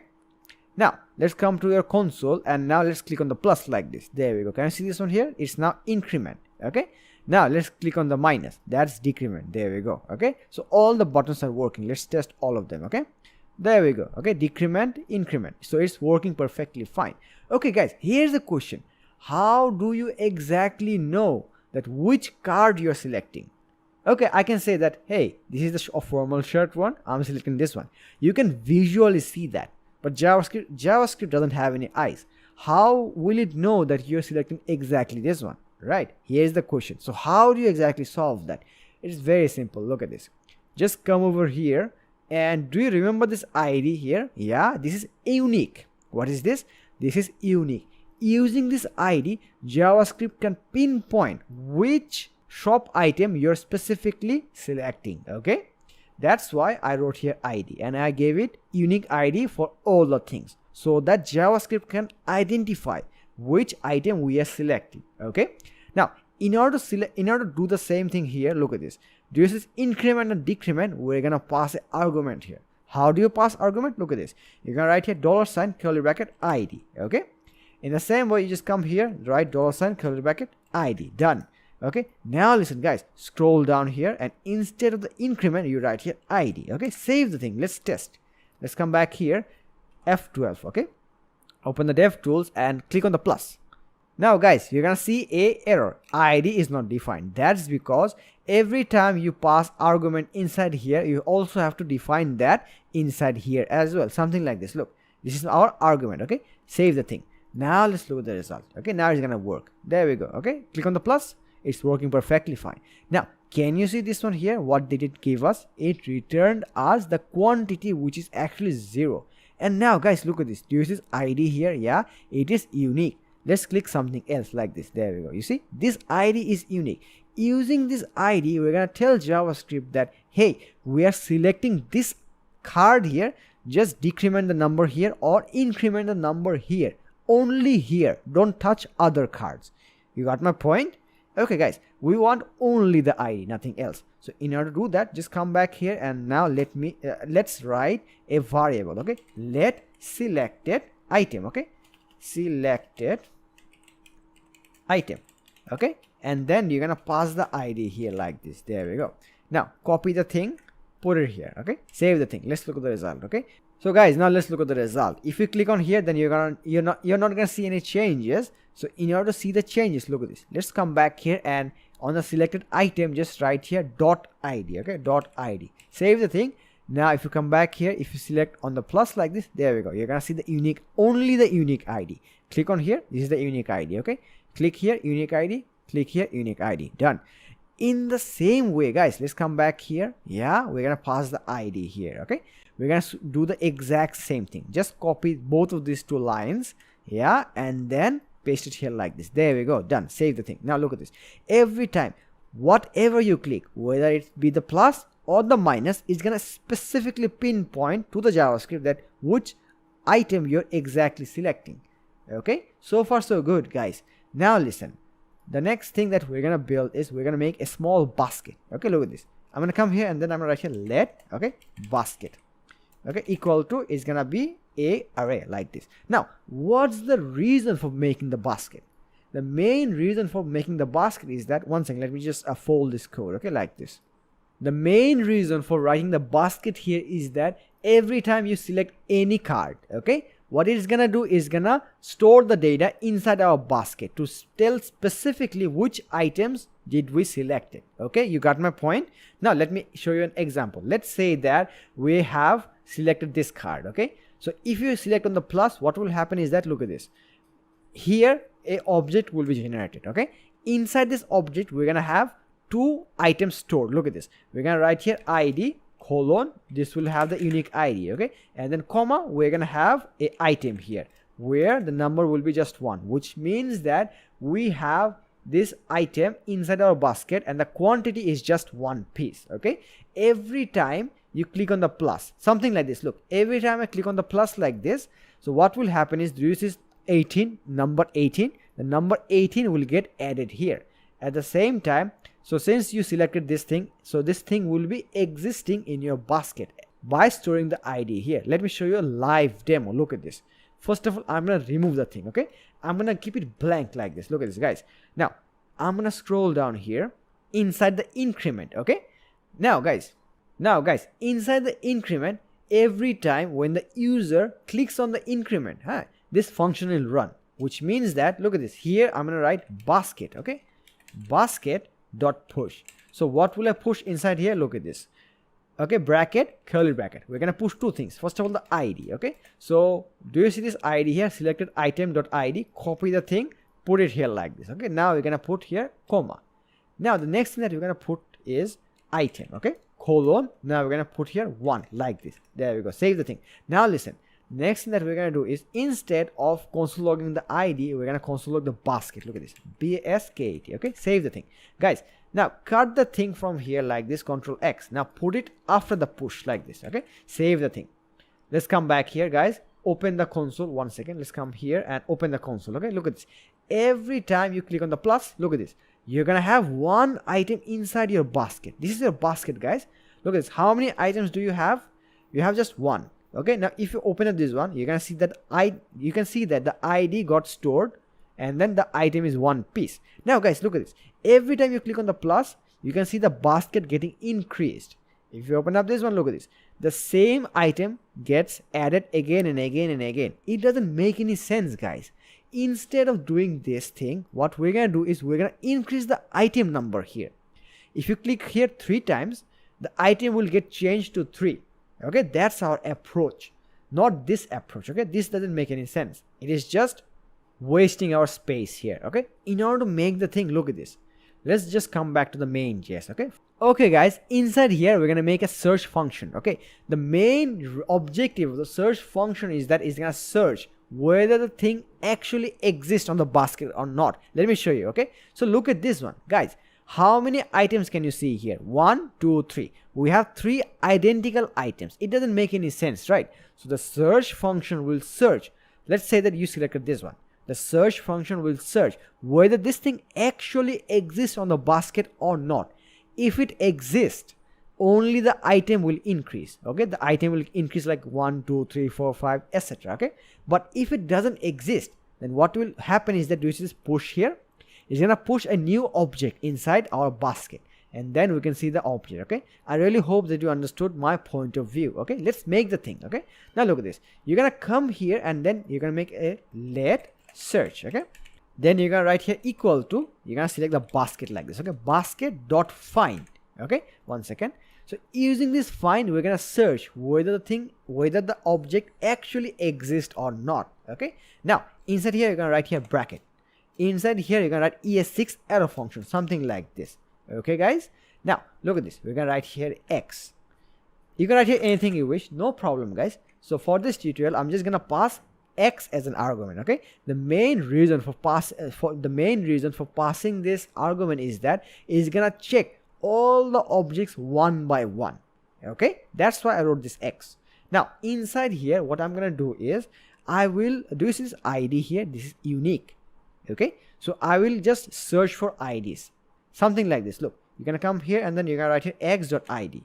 You're gonna write here triple equal to sign. Next up, do you see this selected ID? Selected item dot id. Copy the thing, put it here like this. So what do I mean by this? It is just searching for one thing, one and only thing.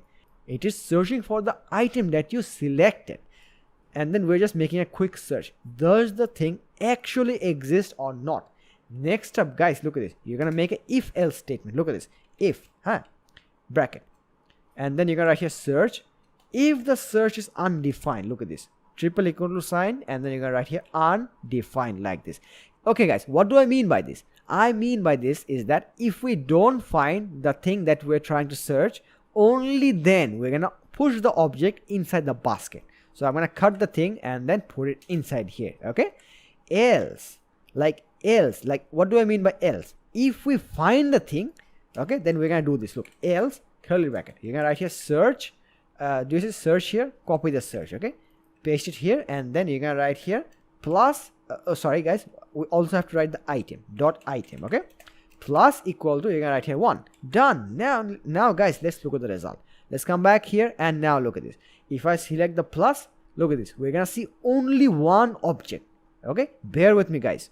Now guys, let's look at the logic. Look at this. If the thing doesn't exist, only then push the thing. If it already exists, just increase the quantity. So what will happen in our case? If I select on the plus like this, then what will happen? Tell me guys. Only the item will increase because we already have the ID. So which function is responsible for searching for the thing? The search is responsible for finding the thing. Let's come back here and now let's click on the plus. Look at that. Let's open up this one. There we go guys. We have the ID and the item increased. Let's increase it again like this. There we go. Let's open up this one. There we go. You see, item is now 3. Brilliant guys. Now let's click on this one. Now guys, 1 second. How many object can you see inside this array? Only 1. Now guys, tell me, does this thing exist inside the basket? Yes or no? It's a no. So you're gonna click on this. You're gonna click on this. Now you can see that we have 2 objects inside here. This is the first one, this is the second one, and the item is only 1 piece. Let's increase the thing like this.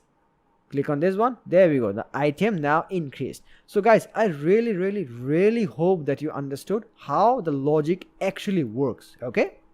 In the same way guys, we're gonna make the decrement function. Can you see this one here? We're gonna make the decrement function. So let's get started. So guys, the decrement function is more or less quite similar to the increment function. So follow along with me guys. Just copy the entire thing like this. Like this. 1 second. Copy this and now come over here and delete this thing. Make it blank and then paste the thing here. Alright. Now guys, this is plus here. Here we're gonna put a minus like this. Look. Okay, done. Okay guys, after putting the minus here, let's look at the result. Okay, so you're gonna see the result immediately. Now look at this. I'm gonna select here 5 times. Okay, 1 2 3 4 5. Okay, now let's open up this one. You can see the item 5. Now let's decrement the thing like this. Look, 1 2 3.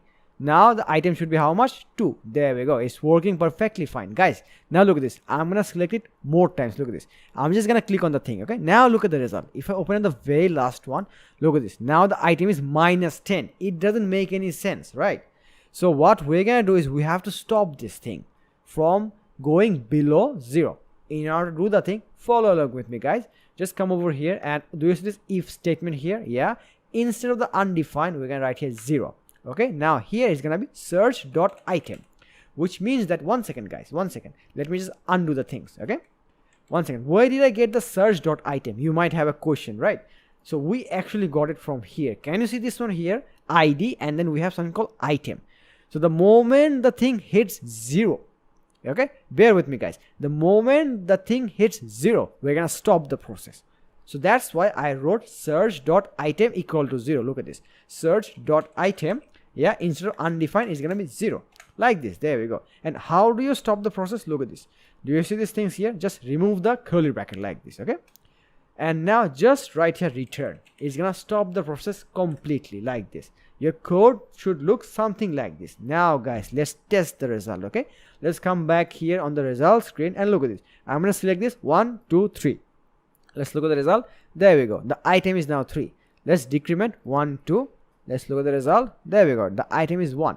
The moment you click it again, look at this. It's gonna become 0, right? Which means that if you click it again here, look at this. Even if you keep clicking the thing, look at this. It's not working. Even if I click it 100 times, it's not working. Why is that? That's because I completely stopped the process. Okay, by writing this statement. The return statement means that just stop the thing. Don't do anything. Okay, just like this. So guys, I really hope that you understood up to this point and everything. Okay, so you can just pick any card here, just click on the thing, and then it's incrementing like this. And if you want to decrement, just keep on decrementing. The moment it hits 0, look at this. The moment it hits 0, it's not gonna do anything anymore. But if you want to say, let's say, increment the thing, if you click on the plus, now it's gonna work. Look at that. Click on the thing. Now there we go. You see? Now it's one piece. Okay. Now guys, the next thing that we're gonna do is, do you remember the update function? Where's the update? Here's the update function. We're gonna define the update function right now so that it gives us 0 1 2 3 4 5 6 etc. Just like the finalized project. You see this one? Keep on clicking. You can see the result live. Okay. So let's do the same thing. In order to do the thing, let's come back to VS Code, scroll down, you see the update, we're going to define the thing. So guys, first things first, when do you want the update function to run? We want the thing to run every time. One second. We want the thing to run every time we click on the plus or the minus. So let me just show you a sample. What do I mean by that? Okay. So come here and then we're going to write a console log. Okay. Console.log. Okay. We're going to write here the update function is running. Okay, now since I told you every time we click on the plus or the minus, we want the update to run. So do this. Okay, just copy the update. Now scroll up to your increment function first of all. Okay, do you see this one here, console log basket? Before this one, just paste the thing like this. Okay, update bracket, done. Now scroll down, do you see this decrement here? After the console log, paste the thing, bracket, done. Save the thing. Now look at the result, guys. Let's come back here, open the console. Okay, now every time you click on the plus, the update function is running, is working perfectly fine. Look at this.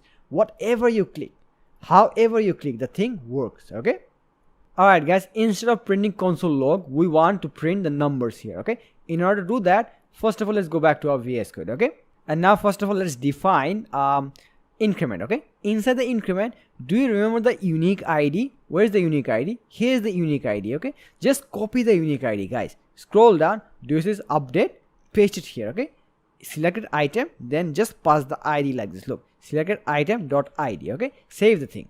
Now let's come inside here and then just write an ID here like this. Okay, save the thing. Now instead of just doing the thing, remove this thing and then write id. Okay, save the thing. Now initially let's look at the result. Okay, so instead of getting the update function is running, you're gonna see the unique id. Can you see that? We're gonna get the unique id. Okay, now guys, where will this unique id lead us to? Let me show you. The unique id has an attachment here. If you open the generate shop, can you see this unique id here? Yeah, it has a direct attachment here, which means that we can use document.getElementById to replace this number directly. Look at this. I'm gonna fold this thing, scroll down to our update function. Do you see this one here? First of all, guys, we're gonna make a quick search. If and only if the item exists, only then the number will increase. Okay guys, we're back to our VS Code. Now look at this. We're gonna make a search function. Okay, let search, okay, equal to, look at this, basket, okay, dot find. Then you're gonna write here bracket, inside here you're gonna write ES6 error function. Okay, similar process. The way how it's a similar process, guys. The way how I made this search, I'm gonna do it in the exact same process. Okay, now do you see the way how I put the X here? I'm gonna put the X here as well. Okay, now what am I searching against? I'm searching against the ID. Look at this. I'm gonna write here x.id. Okay, I'm gonna try to match with this ID. If it matches, okay, then we're gonna get some result. Look at this. Okay, after writing this function, look at this, just copy the search, okay, and then you put it here like this. There we go. And this is basket here. Comment the basket. Okay, I mean the console log. Comment the console log here and comment the console log here as well. Now, oh sorry, not this one, my bad, it should be this one. Okay, comment the thing, save it. Let's look at the result. Okay guys, let's come back to the VS Code, and now every time you click on the plus, you're gonna see a object on the console. Okay, where is this coming from? Look at this. It is coming from the update function. Do you see the console log? It's coming from there. Okay, now if you click on incrementing the thing, can you see the item getting increased again and again and again, right? So we only want the number, we don't want the ID. Okay, so how do we only target the ID? In order to only target the ID, just come here and then write search.item. Done. Save it. Let's look at the result. Every time you click on the plus, look at this, only the number will increment. Okay, now we don't want this thing to be here, we want the thing to be inside the 0 here. How do you do it? Look at this. Just come back here and then you simply write document, okay, dot get element by ID. And do you remember this ID? Yeah, copy the thing and then put it here like this. Okay, then you can write here dot inner HTML equal to search dot item, which is actually this one. Do you see this number? I mean, do you see this console log? It is printing number 1 2 3 4 5 etc. Just copy the thing and put it here like this. Done, guys. Look at this. Let's come back here. Every time you click on the plus, look at this. Can you see the number? It's live, it's working perfectly fine. Look at this, number is working. How many items are here? 8. How many items are here, here and here? 0 0 0. Let's increment this one. There we go, guys. It's working perfectly fine. At the same time, guys, let's try to decrement the thing. If you click on here, look at this, it's not working. Okay, the decrement doesn't work, but the increment works. Okay, why is that? That's because we need to define the thing here as well. There is this update which is actually on the decrement. It's not defined. We need to define it just like the way we defined it on the increment. It's very simple, guys. Just copy the thing, yeah, and then put it here and then put a dot here like this, dot id. Save the thing. Let's look at the result. There we go. Okay, let's increment this one. 1 2 3 4 5 6. Let's decrement. There we go, guys. It's working perfectly fine. You see? There we go, guys. Brilliant. Okay, now what the next thing that I want is, guys, every time you increment a thing, okay, what will happen is, this is numbers here 3 8 and 7. So what will happen is we're gonna add all the numbers together and then we're gonna display it on here. So since currently is what it is 0, so we're gonna add all the numbers and then we're gonna put it here just like this one. Look at this. Okay, so if we add all the numbers, it's gonna be 23. You see, if you decrement the thing, it's working here. If you increment a thing like this, look, it's working here as well. Let's make that function, guys. So what we're gonna do is we're gonna come back here, and do you see these unnecessary comments?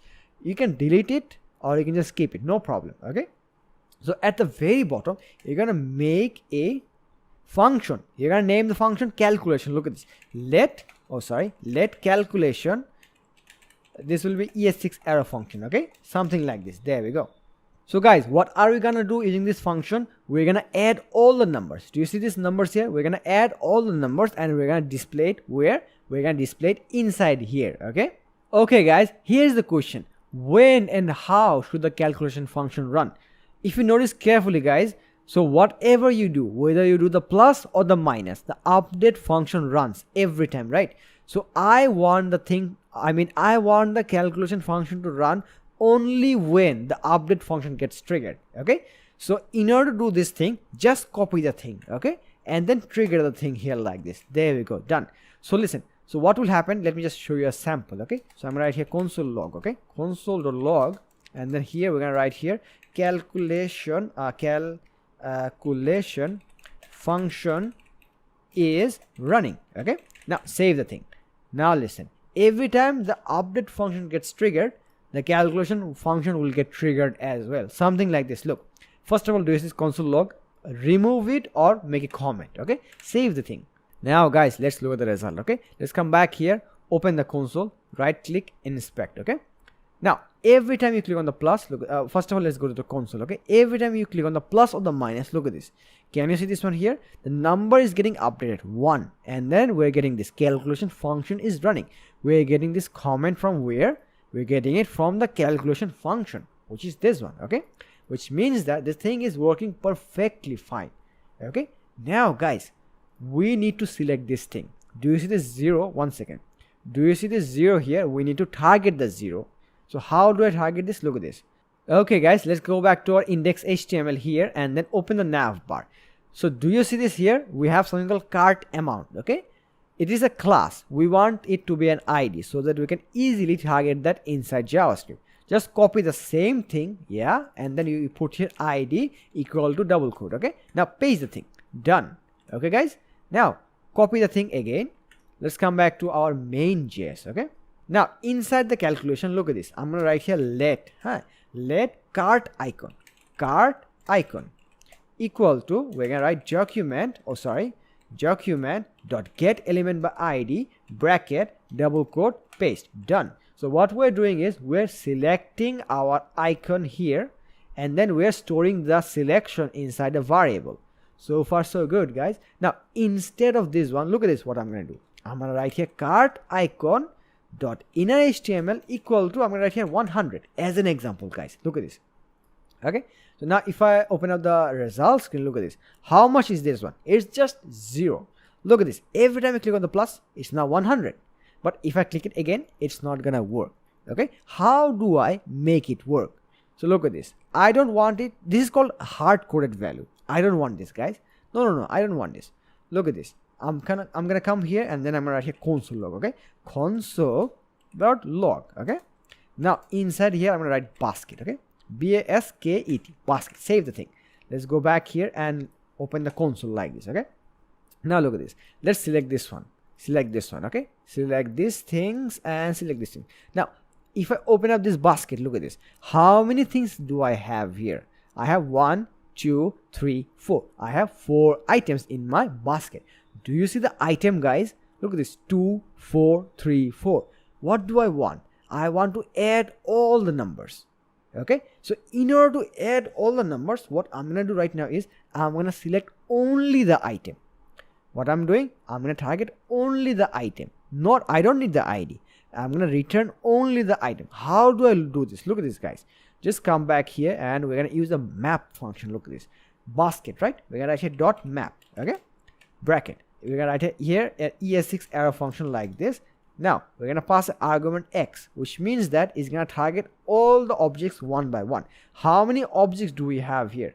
1, 2, 3, 4, 4 objects, right? The x will target all of them one by one and it's gonna get only the item. Look at this. So in order to specify only the item, you just write here x.item, okay? Item. Done guys. Save it. Now let's look at the result. One second. Click on here, okay? Click on here like this. Take this one, take this one. Now guys, can you see this? We're only getting the number, nothing else, okay? We're getting only the number. Do you see this 3 here? The 3 is here. Do you see the 4? The 4 is here. Do you see this 5? The 5 is here and the 3 is here. Now guys, we're gonna use a reduce function to add all the numbers. Follow along with me guys. Come back here And now after this one, we're gonna write here dot reduce. Look at this, reduce, reduce. Okay, now write bracket. So you're gonna write here another ES6 arrow function like this. Look, huh? And now guys, you're gonna pass two arguments here. One will be x, another one will be called y. So why did I write x and y? The main reason for writing the x and y is that x and y, one of them is the previous number and the other one is the next number, which means that, one second, so how does the calculation work? Look at this. First of all, let's consider the 3 as x. Okay, so the 3, what it will do is gonna add the 3 with 4. So how much is 3 plus 4? It's gonna be 7. Okay, so this will be the previous number. What's the next number of the after 7? It's 3. So 7 plus 3, how much? 10. Okay, so what's the next number? Is 5. So 10 plus 5 is how much? 15. That's how this thing will run. Okay, I really hope you understood how the reduce function should actually work. Now look at this, we're gonna write here x plus y. Now optionally you're gonna put here comma and then 0. The 0 means it is a default number, which means that we want the calculation to start from 0. Okay, save the thing. Now guys, let's look at the result. Now let's come back here and then write 1 2 3 4 5. Can you see this 5 here? We have 5 items. Now let's come here and then we add 3 items. 1 2 3 3. There we go. Can you see this 8 here? 5 plus 3, how much? 8. The calculation is working perfectly fine. Let's add more things. There we go. Let's decrease something. There we go. It's working perfectly fine, guys. But guys, we don't want the thing to be on the console. We want it to be here, just like our finalized project. Okay, in order to put the number here, very simple guys, come back here, do this cart icon here, yeah, copy the thing, come back here, paste the thing. Okay, then you're gonna write here dot inner HTML equal to, do you see this console here? Yeah, cut the thing. Okay, put it here and remove the console from here like this. There we go guys, done. Save it. Let's look at the result.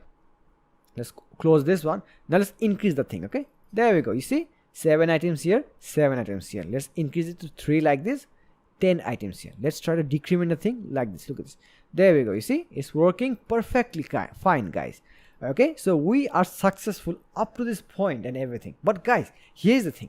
Do you see this number? It's 7, it's 1 and 1, it's 9. The moment you refresh the thing, all data are gone. Can you see that? But if you look at the final project, look at this. Even if you refresh the page, it's not going away. Okay, do you see this one here? I'm refreshing the thing again and again and again. It's not going away. How is this possible? I am using something called local storage. If we use local storage, then we can save this data. Look at this.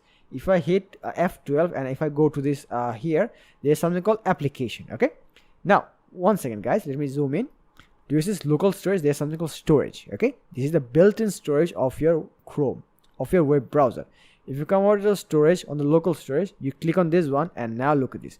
All the data got stored inside here. Okay, even if you refresh, nothing will happen. Look at this. Can you see this one here? 0. ID is this one. The item is 5. So let's find that one, which is actually this one. Can you see this one here? The how many items are here? There are 5 items. Now if you make a minus, look at this. Can you see that the number is changing here? If you increment a thing, look at this. The item is getting updated at the same time it is getting saved here as well. However you like, you refresh the thing, it's still there. It will never go away because the thing is getting saved in the local storage. So guys, we're gonna implement the same functionalities in our project right now. So let's get started. Okay guys, after refreshing it, you can see a fresh instance of this app. Okay, every time you click on the plus like this, okay, look at this. Now what do I exactly want to save in the local storage? Look at this. Okay, we have a lot of data here, right? I want to push the basket inside the local storage, okay, so that the browser remembers which item I picked up, just like this one. You see, so do you see these things here? Yeah, these things are actually where inside the basket. Okay, when I use the local storage, the basket got saved inside there. We're gonna use the exact same principle right now. Okay, so when do we want to trigger the local storage? Listen, every time you click on the plus or the minus, we're gonna trigger the local storage, something like this. Look, let's come back here. Yeah, now scroll down, give me a second. Where's the increment? So guys, you're gonna come here on the increment function. Okay, here before the update. You're gonna write here local storage. Look at this, local storage dot. If you hit dot, then you're gonna see a lot of functions here. You see, get item, set item, remove item, clear. Okay, we're gonna use set item. It is used to set the item inside the local storage. I mean setting data inside the local storage. And the get item is used to get data from the local storage. Okay, and the clear is used to delete everything. Now look at this. Now look at this. Inside the set item, we're gonna have two things. Look at this. First of all, we're gonna have a double quote. Now inside here, you can give any name you wish, no problem. But let's keep it simple. Okay, I'm gonna name it data. Okay, so this is actually the name that gets saved in your local storage. Let me show you. So if you look at the finalized project, let's F12 and then go to the application. Do you see this key here, the data? That's because I gave it a name of data. That's the key. If you write, let's say your own name, let's say that I'm gonna write here Joy. Okay, if I do that, what will happen is that the key will get named Joy, and then all the values will get saved here. Okay, so guys, I really hope that you understood why I wrote the name here. Okay, this is the key. So I'm just gonna keep it simple. I'm gonna write here data like this. There we go. Now you're gonna put a comma here, and then you're gonna pass the basket like this. Okay, basket, basket. Save the thing. Let's look at the result, guys. Come back here, and then this is our project. Okay, F12 to open the dev tools, and now go to the application. If you can't find it, just click on here, and then you're gonna find something called application. Okay, now next up we're gonna come to the storage. On the local storage, open up this one. Okay, like this. There you go. Can you see this one here, guys? The data is the key. Okay, if you change the name, just do it like this. Look, you just change the name here. Okay, that is the key, and this is the object that is getting stored. Okay, look at this. The data is here, I mean the key is here, and the value is here. Now if you click on this one, then you can see all the details here. Currently there are no properties. Now look at this. If you click on the plus, look at this, guys. What is getting stored? Something is getting stored here. We can't read it. So guys, if you want to read the thing, what's exactly written here, just like this one, just like this one. So what you're gonna do, guys, look at this. Follow along with me. There's something called json.stringify. Okay, just cut the thing. Okay, cut it. You're gonna write here json.stringify. Okay, now bracket, paste the thing like this. There you go. Save the thing. Now let's look at the result. Let's come here and now refresh the thing. Okay, so now let's click on here and then delete the thing. Okay, now click on the plus like this. There we go. Okay, we got something here. Just click on this one. There we go. You see the data got saved here. Now look at this. We have the 1 2 3 4 5 6 7 8 9 10. So you have 10 here. The 10 is here as well. Let's try to decrease the thing. If you decrease the thing, you can see the value is not getting updated. Why is that? That's because, guys, the local storage exists only on the increment, not on the decrement.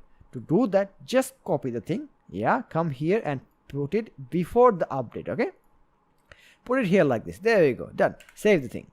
Let's go back and now look at this. The local storage right now is how much? It's 10, right? Let's try to decrement the thing. Okay, guys, now let's test the result. Okay, first of all, you're gonna delete the thing. Okay, like this. Now let's try to increment the thing. There we go. You see, you got a data. Click on this one and then you're gonna find this. Okay, now let's try to increment the value. Look at this. Click, click, click, and then you can see that the item gets incremented. Do you want to decrement a thing? Sure, why not? Let's decrement a thing like this. There we go. It is working perfectly fine. You see, let's add something like this. Let's add something like this as well. Okay, if you click on here, then you can see all the details here. Okay, guys, we're successful up to this point and everything. Now, guys, the moment you, one second, look at this. Do you see this 3 here and the 8 here? The moment you refresh, everything goes away. But still, hey guys, look at this. The data is still saved here. So our main task right now is we have to retrieve the data from the local storage into our application. Okay, in order to do that, it's very simple. Just come over here. So guys, in order to retrieve the data, so what are we doing here? We're just setting the item inside the local storage. Now we're gonna retrieve the data. In order to retrieve the data, just come to the very top. Okay, do you see this basket here? Yeah, we're gonna remove the thing. Now in order to get the thing from the local storage, you have to write json.parse. Okay, json.parse like this. Now you're gonna write here bracket. Now inside the bracket, you're gonna write here local storage. Okay, local storage dot get item. Previously it was set item, now it is get item. Now guys, you're gonna write here a bracket. Now guys, you tell me, what was the name of the key that you gave? the name of the key is data, right? You're gonna get the data here like this. Look, you're gonna write here double quote, okay? You're gonna write here data. Now the data will get retrieved, and then guys, we're gonna write an or statement here, okay? Or, and then we're gonna write here a empty array like this. So why did I write this? What's the reason for this? Okay, look at this, guys. So we have data inside our local storage. What do we have? We already have the data. But what if we don't have any data? What if we don't have any data? Then it's gonna be error, which means that it's gonna break our application. In order to stop preventing from happening that, what we have to write is we're gonna give a or statement, and then we're gonna give here an empty array, which was previously inside here. Do you remember how it was like? It was let basket equal to empty array. Okay, so if we have local data, it's gonna retrieve that. If we don't have it, then it's gonna be only an empty array. So I really hope that you understood up to this point and everything. Okay, let's save the thing. Now guys, let's come back to the results screen and look at this. It is 0 here and it is 4 on the local storage, right? In the moment you hit only one time, it's gonna be 5 right now. Okay, this is the 5 here and this is the 5 here. Now look at this. If you refresh it again, it's gonna start from 0. If you click here one time, it's gonna be 6. This is the behavior that we don't want. Okay, in order to prevent that and in order to update all the things all together, what you're gonna do is you're gonna go to your template. Do you remember the template? Where is the template? Here's the template. Okay, just open up this one. Now look at this, guys. Below this one, we're gonna make a quick search. Okay, we're gonna write here let search. Okay, let me actually explain why did I write this search and why I'm making a search function here. Okay, so after saving the thing, let's go look at the result screen. Okay, look at this. So what do I want? Look at this. How many objects are actually inside here? 2 objects. Okay, the first one is 6 and the second one is actually 3, and the other ones are actually 0. Okay, so what we're gonna do is we're gonna search specifically for the ID and the item. If the ID already exists on the local storage, just get the 6 and put the 6 here. If it doesn't exist, then do nothing. Okay, that's why I wrote a search function here. Okay, now let's define the thing. Okay, so you're gonna write here equal to, then you're gonna write here basket. Okay, basket dot find bracket, and then you're gonna write here an arrow function. You're gonna pass here x. Okay, look at this, x dot id. So what we're matching against? We're matching against the id. So you're gonna write triple equal to sign, and then do you remember this id here? Yeah, just pass the id here. So it's gonna check for all the id one by one. Okay guys, now we can write an or statement here. Look at this, or an empty array. So what do I mean by that? I mean by that is that if we can find something, then store it here. Okay, if we don't find anything, just return an empty array. Okay, so far so good, guys. All right guys, copy this search, scroll down, and do you see this 0 here? Remove the 0, and then you're gonna write here a $ curly bracket. Okay, put the search here. Okay, so what do I want to search? Tell me. I want to search for the item only. I don't want the ID. So what I'm gonna do, look at this. Let me just go back there, and now I'm gonna write here search dot item. Okay, like this. Okay, if the search dot item is equal to undefined, which means that if we don't find it, then we're gonna only return 0. But if we find it, then we're gonna return search dot item, something like this. There we go, done. Save the thing. Let's look at the result. Okay, so this is the result. Look at this, automatically we got the 6 and the 3. Even if you refresh the thing, look at this, it still works. Can you see that 6 is here, 3 is here? Let's put here 5. 1 2 3 4 5, something like this. Refresh the thing. There we go, this 5 is still already there, but nothing is, and now nothing is getting deleted. This is the result that we exactly want. And now guys, look at this, even if we refresh the page, nothing goes away. You just increment the thing like this, and then you decrement the thing like this. There we go, nothing is going away. The only problem is with this one. Look at this, how much is this? 12, right? Refresh the thing like this, it goes away to 0. But if you increase the thing, look at this, 3, right? Increase it like this, now it's going to be 13. You see, that's the only issue that we have to fix. Very simple, guys. The solution is very simple. Come back to your main.js, scroll down, and then do you see this one here? Just copy this one and then invoke it one time like this. Done. So what do I mean by this? I mean by this is that every time the application loads, this will run. So which means that it's gonna do a quick calculation and then it's gonna print the data here. So look at this. Even if I refresh the page, look at this. The 13 still stays there. Let's try to increment the number. Look at this, 17. Let's try to decrement the thing like this, or perhaps let's increment even further. It's 24, right? Now refresh the page. There we go, done. So far so good, guys. We have successfully implemented the local storage feature into our application.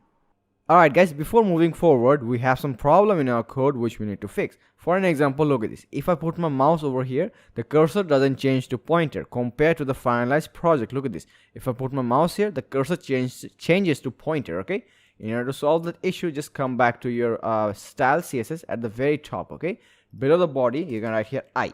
Okay, so what I'm doing is I'm targeting all the icon HTML elements, okay? And then I'm setting the property to curve point, okay? Curve point tab, cursor pointer. Save the thing. Now let's look at the result, okay? So every time you put your mouse here, the cursor changes to pointer. Brilliant. Okay guys, the next problem is actually with the minus button, okay? So the problem is the minus button shows an error on the console every time the local storage is blank. Let me show you what I mean by that, okay? So guys, you're gonna right click, you're gonna hit inspect, okay? Come over to your local application, local storage like this. Now do this guys, click on here, delete the entire thing. So now refresh the page, go back to the console, and now click on the minus. Can you see that guys? We're having an error. So guys, why is this happening? Let me show you. So you're gonna go to your main.js on the decrement function, okay? The error is actually coming from here. Why is the error coming? Let me tell you. Since guys, the local storage is blank, which means that the basket is also blank. If the basket is blank, you cannot find anything, which means that eventually the search will be undefined. And in order to handle the undefined, we don't have any if-else statement, right? So that's why the error is coming. In order to stop the error, you're gonna write another if statement here, okay? Then you're gonna write here search equal to undefined, okay? Then you're gonna just return the thing. So what do I mean by this line? I mean by this line is that every time when the search is undefined, then do nothing, okay? Now this line will stop the process. And guys, do you see the second line? You just write here else if, okay? Something like this, else if, and then save the thing. Done. Now let's look at the error, okay? So first of all, make sure that your local storage is blank, okay? Now let's go back to the console. Now click on the minus. There we go guys, there is no error right now. Brilliant. Now guys, let's move on to the third problem. So in order to demonstrate the third problem, first of all, add something on your card, okay? Add something like this, okay? There we go. Now guys, do this. Go to your inspect and then go back to your local storage like this, okay? Now what is this actually? Tell me what is this? This is our basket, okay? So it's gonna show us which products we selected along with the specific quantity that we selected, okay? This is what? This is the quantity, okay? So as an example, let's say that I don't want anything from here. I don't want this shirt, 0 quantity. Let's make it 0 like this. So I made it 0, which means that I removed the thing from my basket. Even though you can see a 0, you can see some data here that is getting stored, okay? So guys, there is no point in keeping something on the basket which has a quantity of 0. It doesn't make any sense. So we need to remove this line, okay? Which line? We have to remove this 0. So guys, in order to do that, just come back to your VS Code on the decrement function, okay?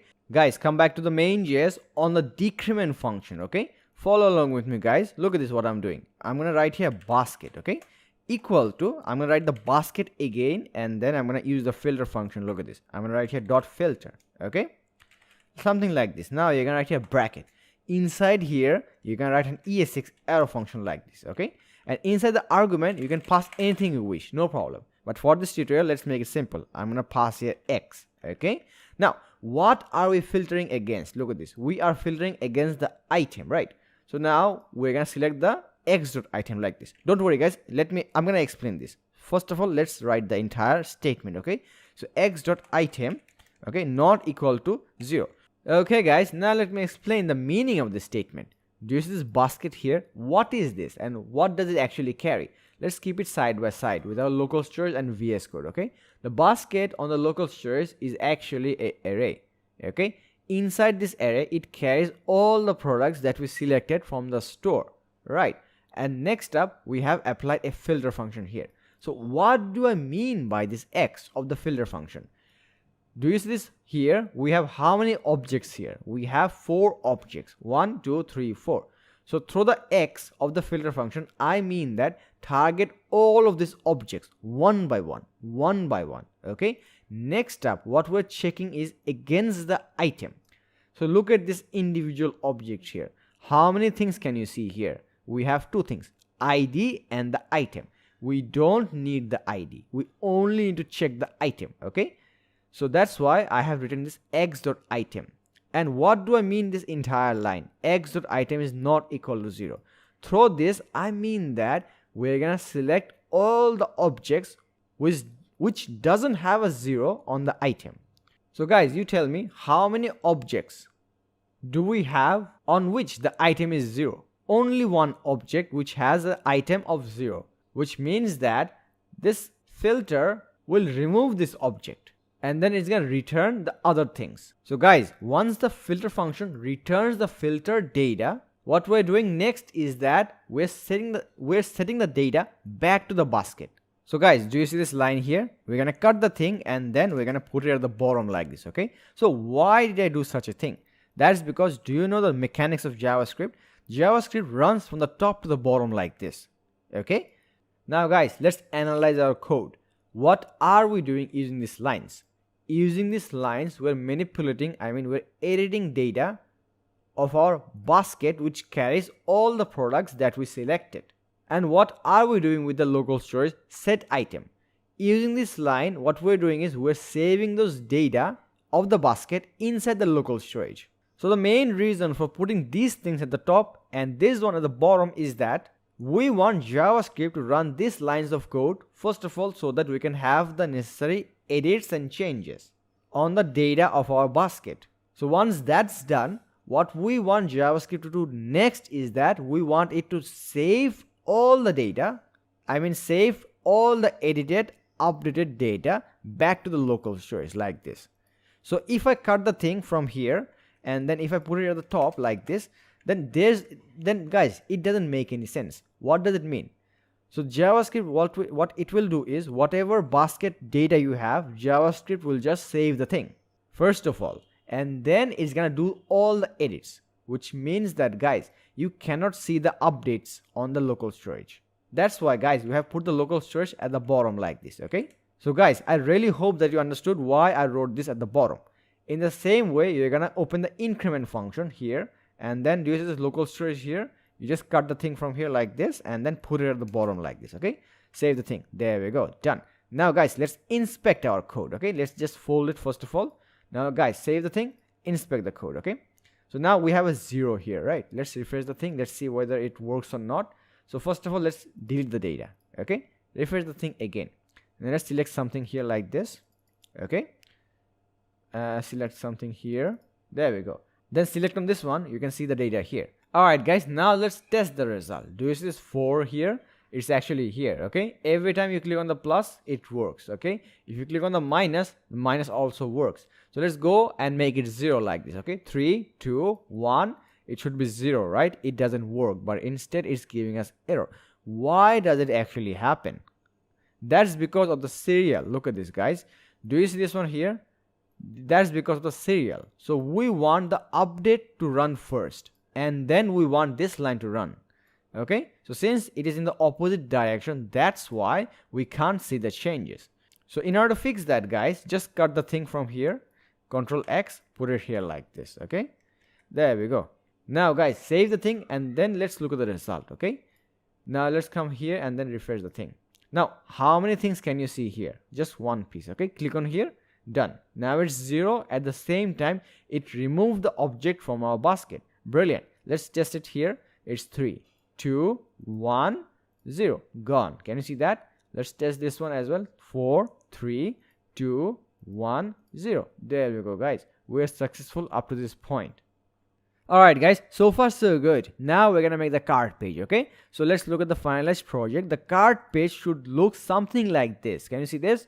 So let me give you a small demo. This will be the total bill, okay? Then we're gonna have two options, either the checkout option or the clear cart. So what this will do is gonna delete everything from here. Next up, do you see this little cards here? This represents all the items that we selected from the shop page. Alright, and now look at this one. This is the unit price, okay? The price of one single piece. This is the quantity and this is the total price, and this total price is actually calculated by multiplying this 45 by 2. So if you click on the plus, you can see that the price increased here. At the same time, the total bill increased here like this. Let's test again like this. Look at that. Okay, you can also decrement the thing like this. There we go. Let's say that you don't want the thing, so you can just click on the cross here like this, and it's gonna entirely remove the thing like this. There we go.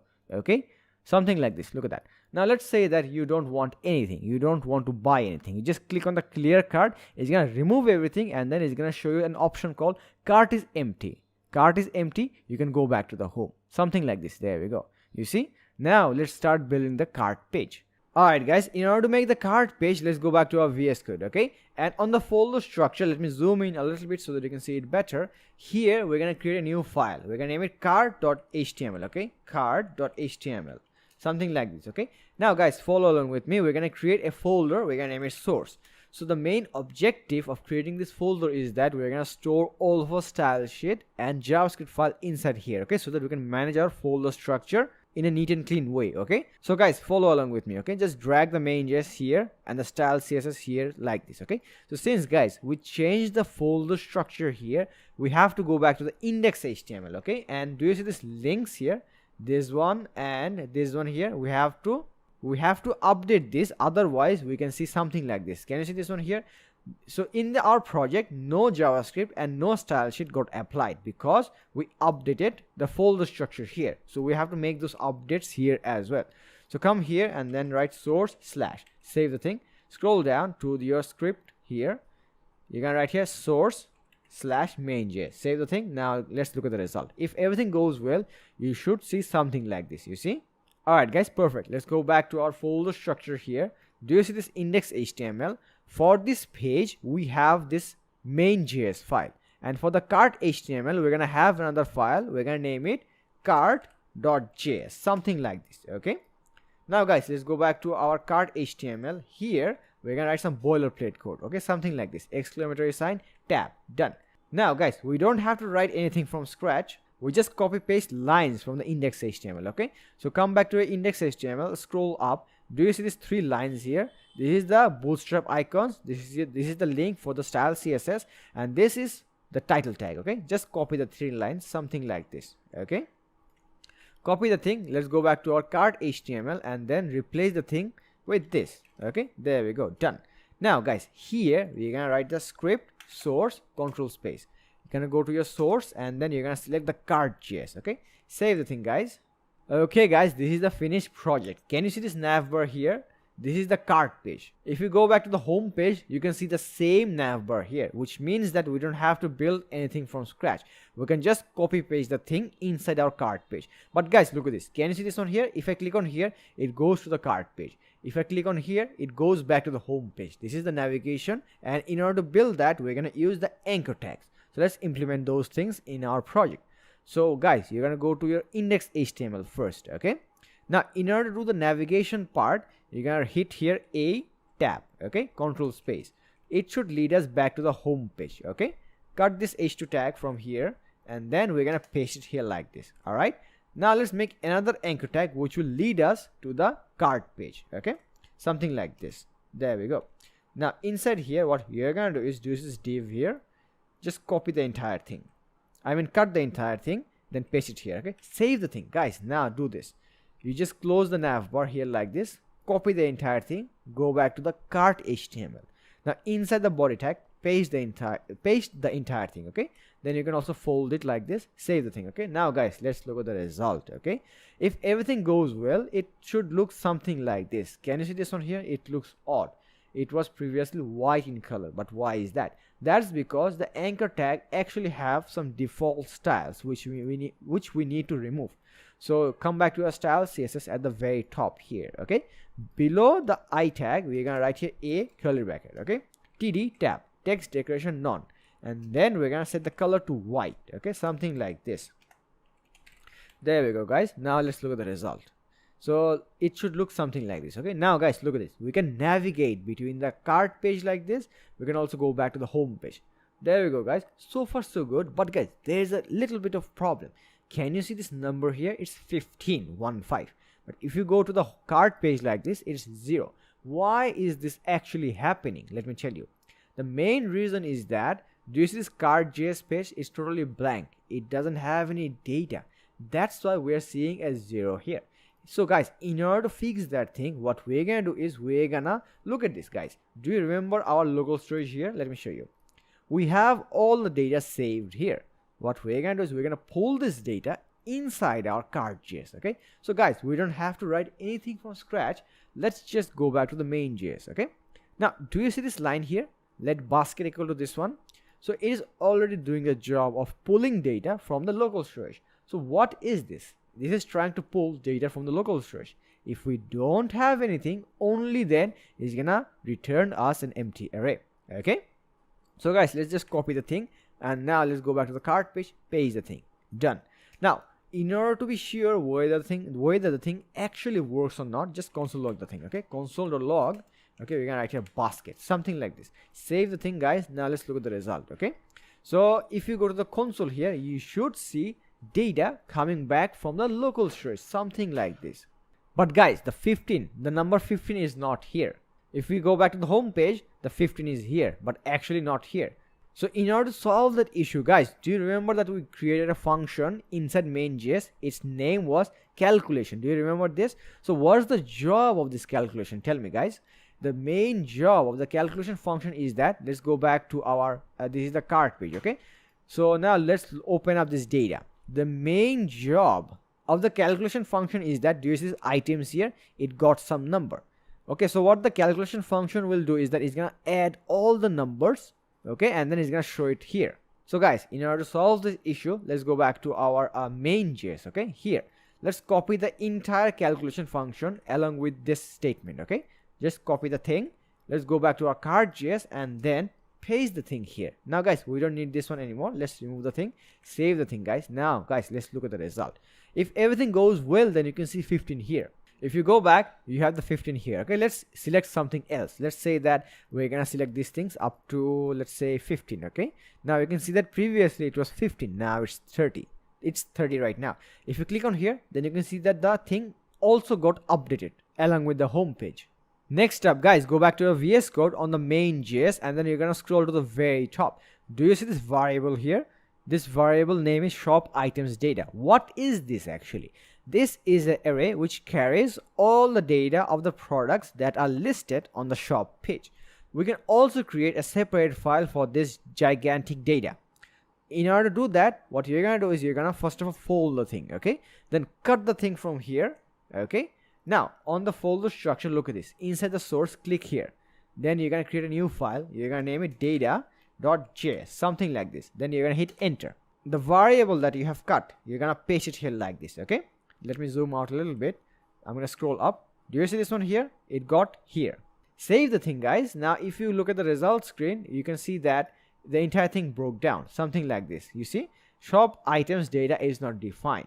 So in order to include this data.js back into the main.js, do you know what you're gonna do? You're gonna go to your index.html, and do you see this line here? Before this one, you're gonna include it like this. Look, script source. Okay, one second, script source, control space. You're gonna go to your source, then you're gonna select data.js. Okay, save the thing. Now let's look at the result, guys. Now guys, look at that, we have no errors. So guys, I really hope that you understood how I broke down a big file into two different smaller files. Okay, in the same way, what you're gonna do is you're gonna go to your cart.html. Okay, and before this line, you're gonna include the same script, something like this. Look, script source, control space, go to your source, then you're gonna select data.js. Save the thing. Okay, alright guys, now we're gonna start writing the HTML markup inside our body tag. Okay, so below this nav bar, we're gonna create a div with the ID label, something like this. Look, hashtag label. Okay, at the same time, it's gonna have a class name of text center dot text minus center tab. There we go. Our main objective is to target this inside JavaScript and to target this one inside style CSS.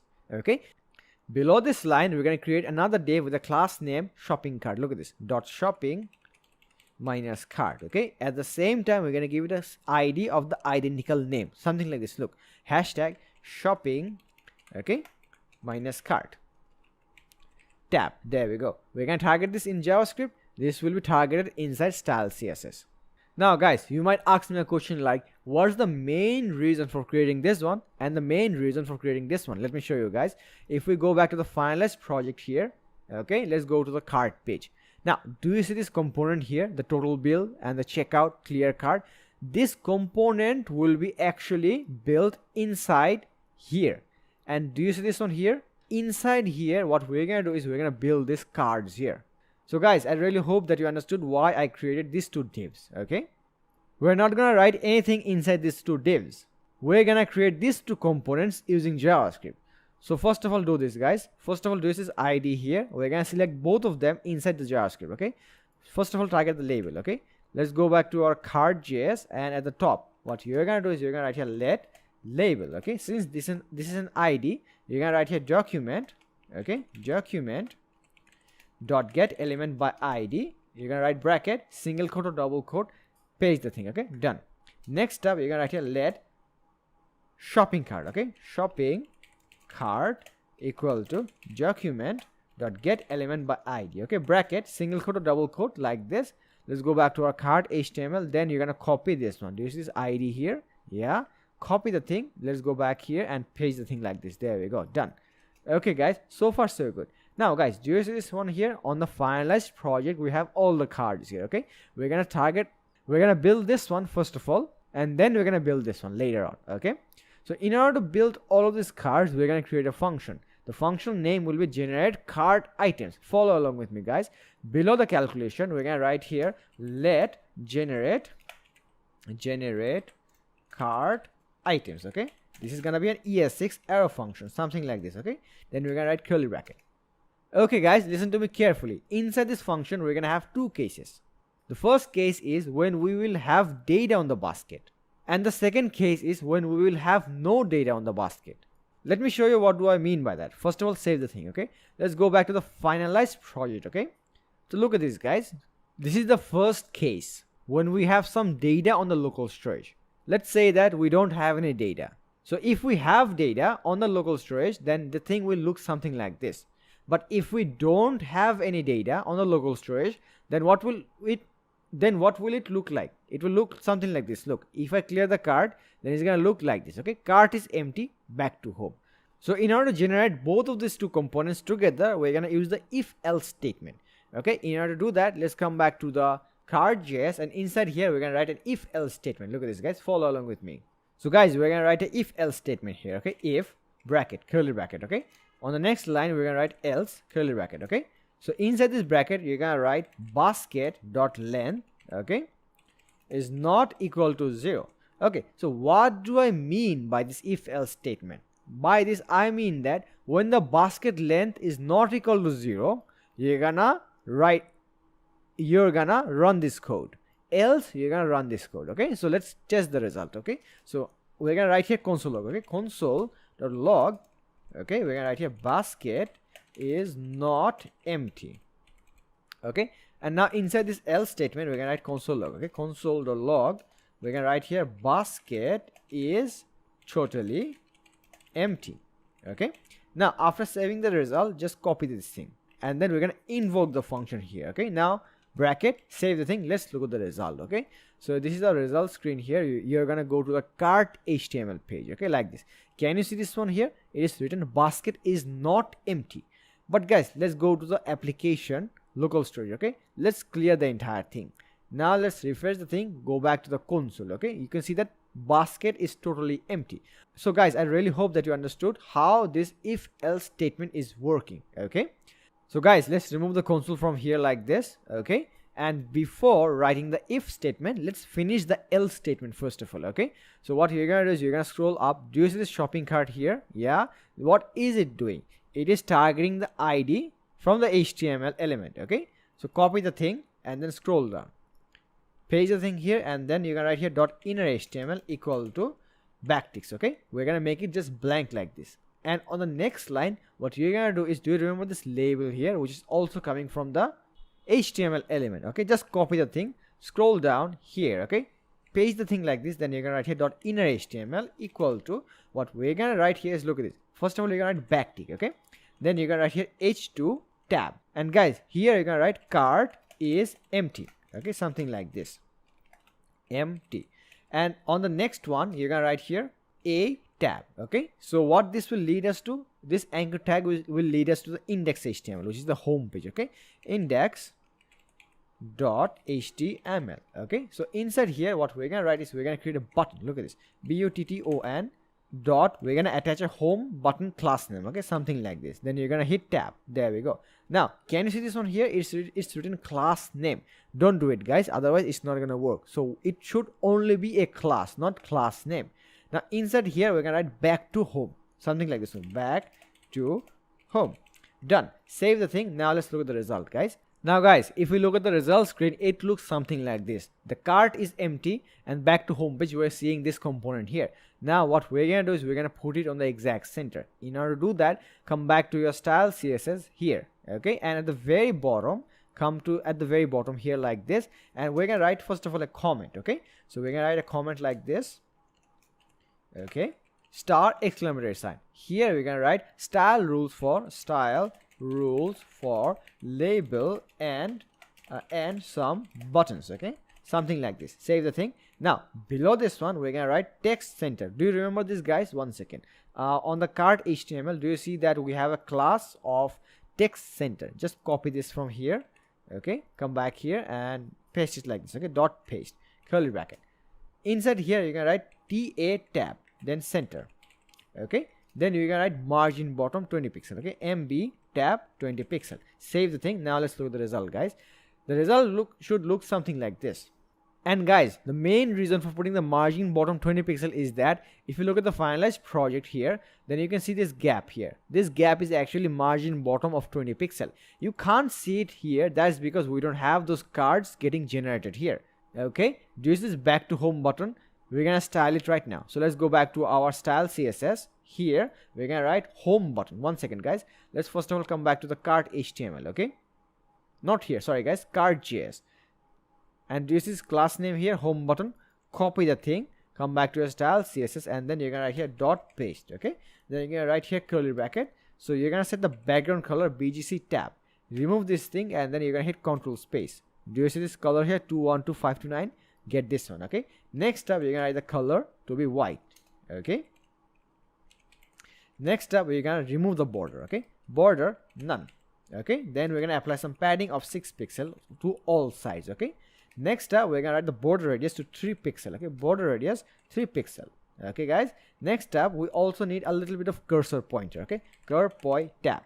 Save the thing. Let's look at the result. Okay, it looks something like this. But guys, can you see this cart is empty and the back to home button, there is no gap in between. Let's apply some gap. In order to apply those gap, just come here and then write empty 10 pixel tab. There we go, margin top 10 pixels. Save the thing. Let's look at the result. Can you see this one here? We have a little bit of gap here. So far so good, guys. Now let's test the thing.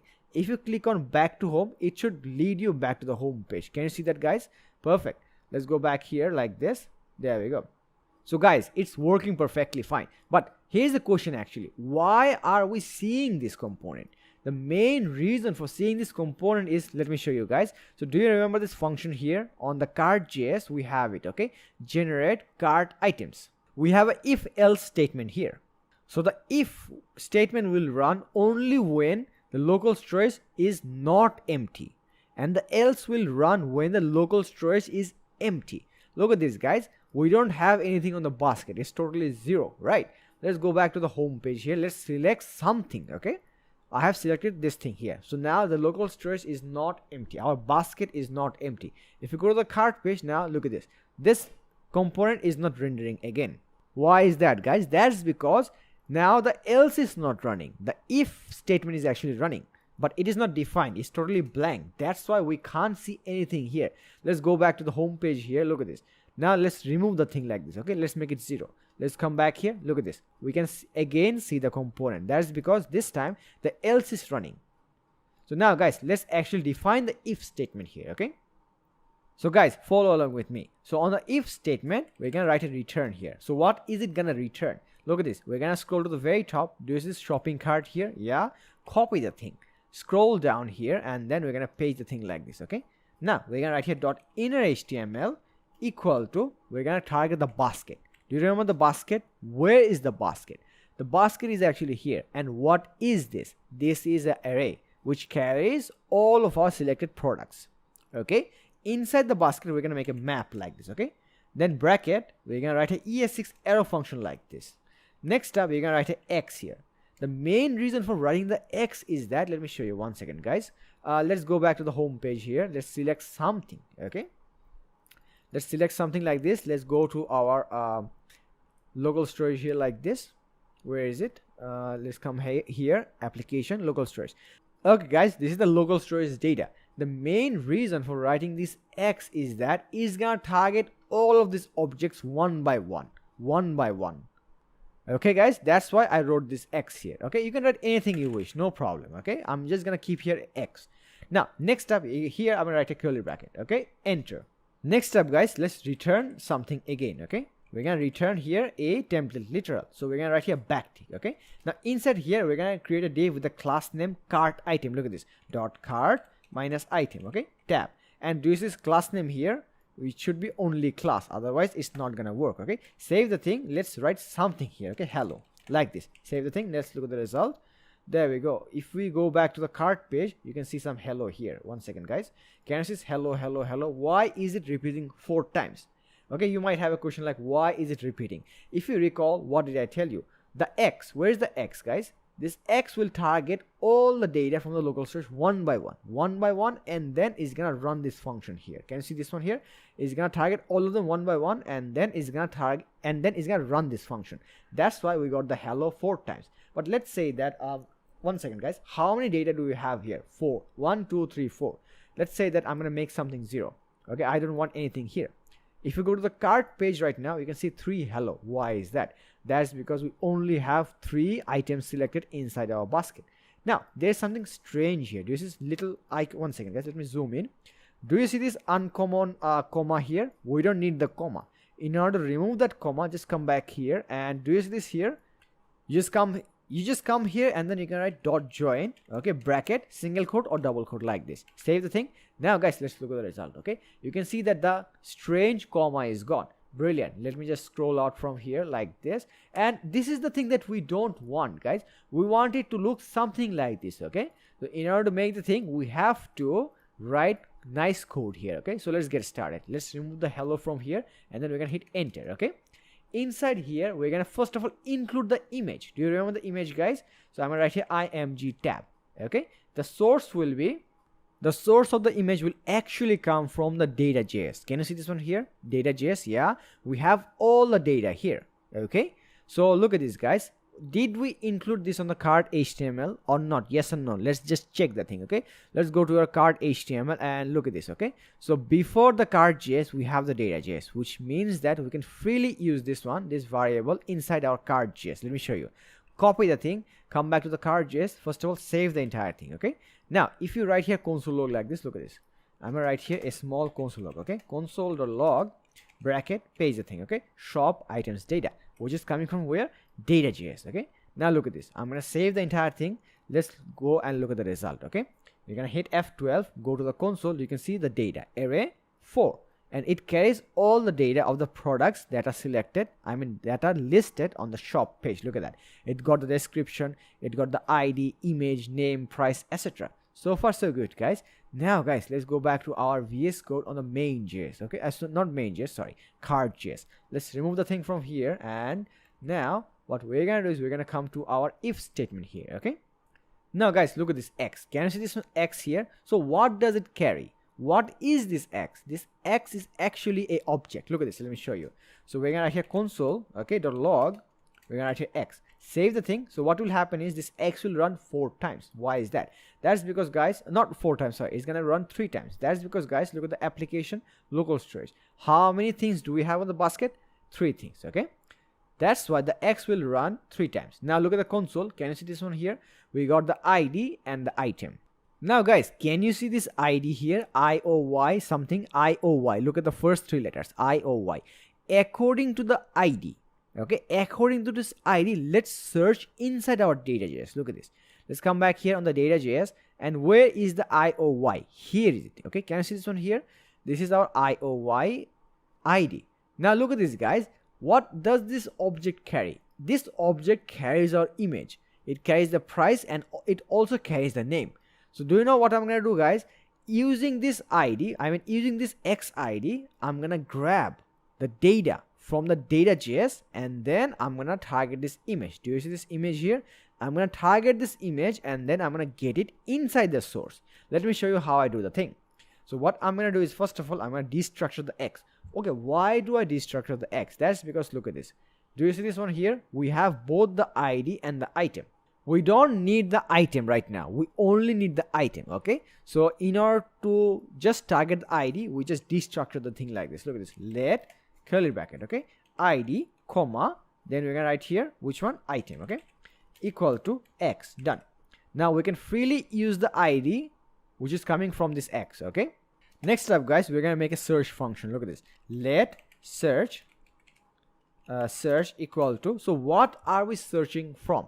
We are actually searching from this variable. Can you see this variable here? Yeah, just copy the variable which is from the data.js. Okay, come back here and then we're gonna put it here like this. Okay, so search equals shop items data, then we're gonna write here a find. Okay, dot find bracket. Okay, now inside here we're gonna make a ES6 arrow function, something like this. Okay, now you can write anything you wish, no problem, but let's make it simple, guys. Let's write a Y here. Okay, you can write anything, no problem, guys. Let's just write Y. Okay, now what are we searching against? What are we searching against? Let's see.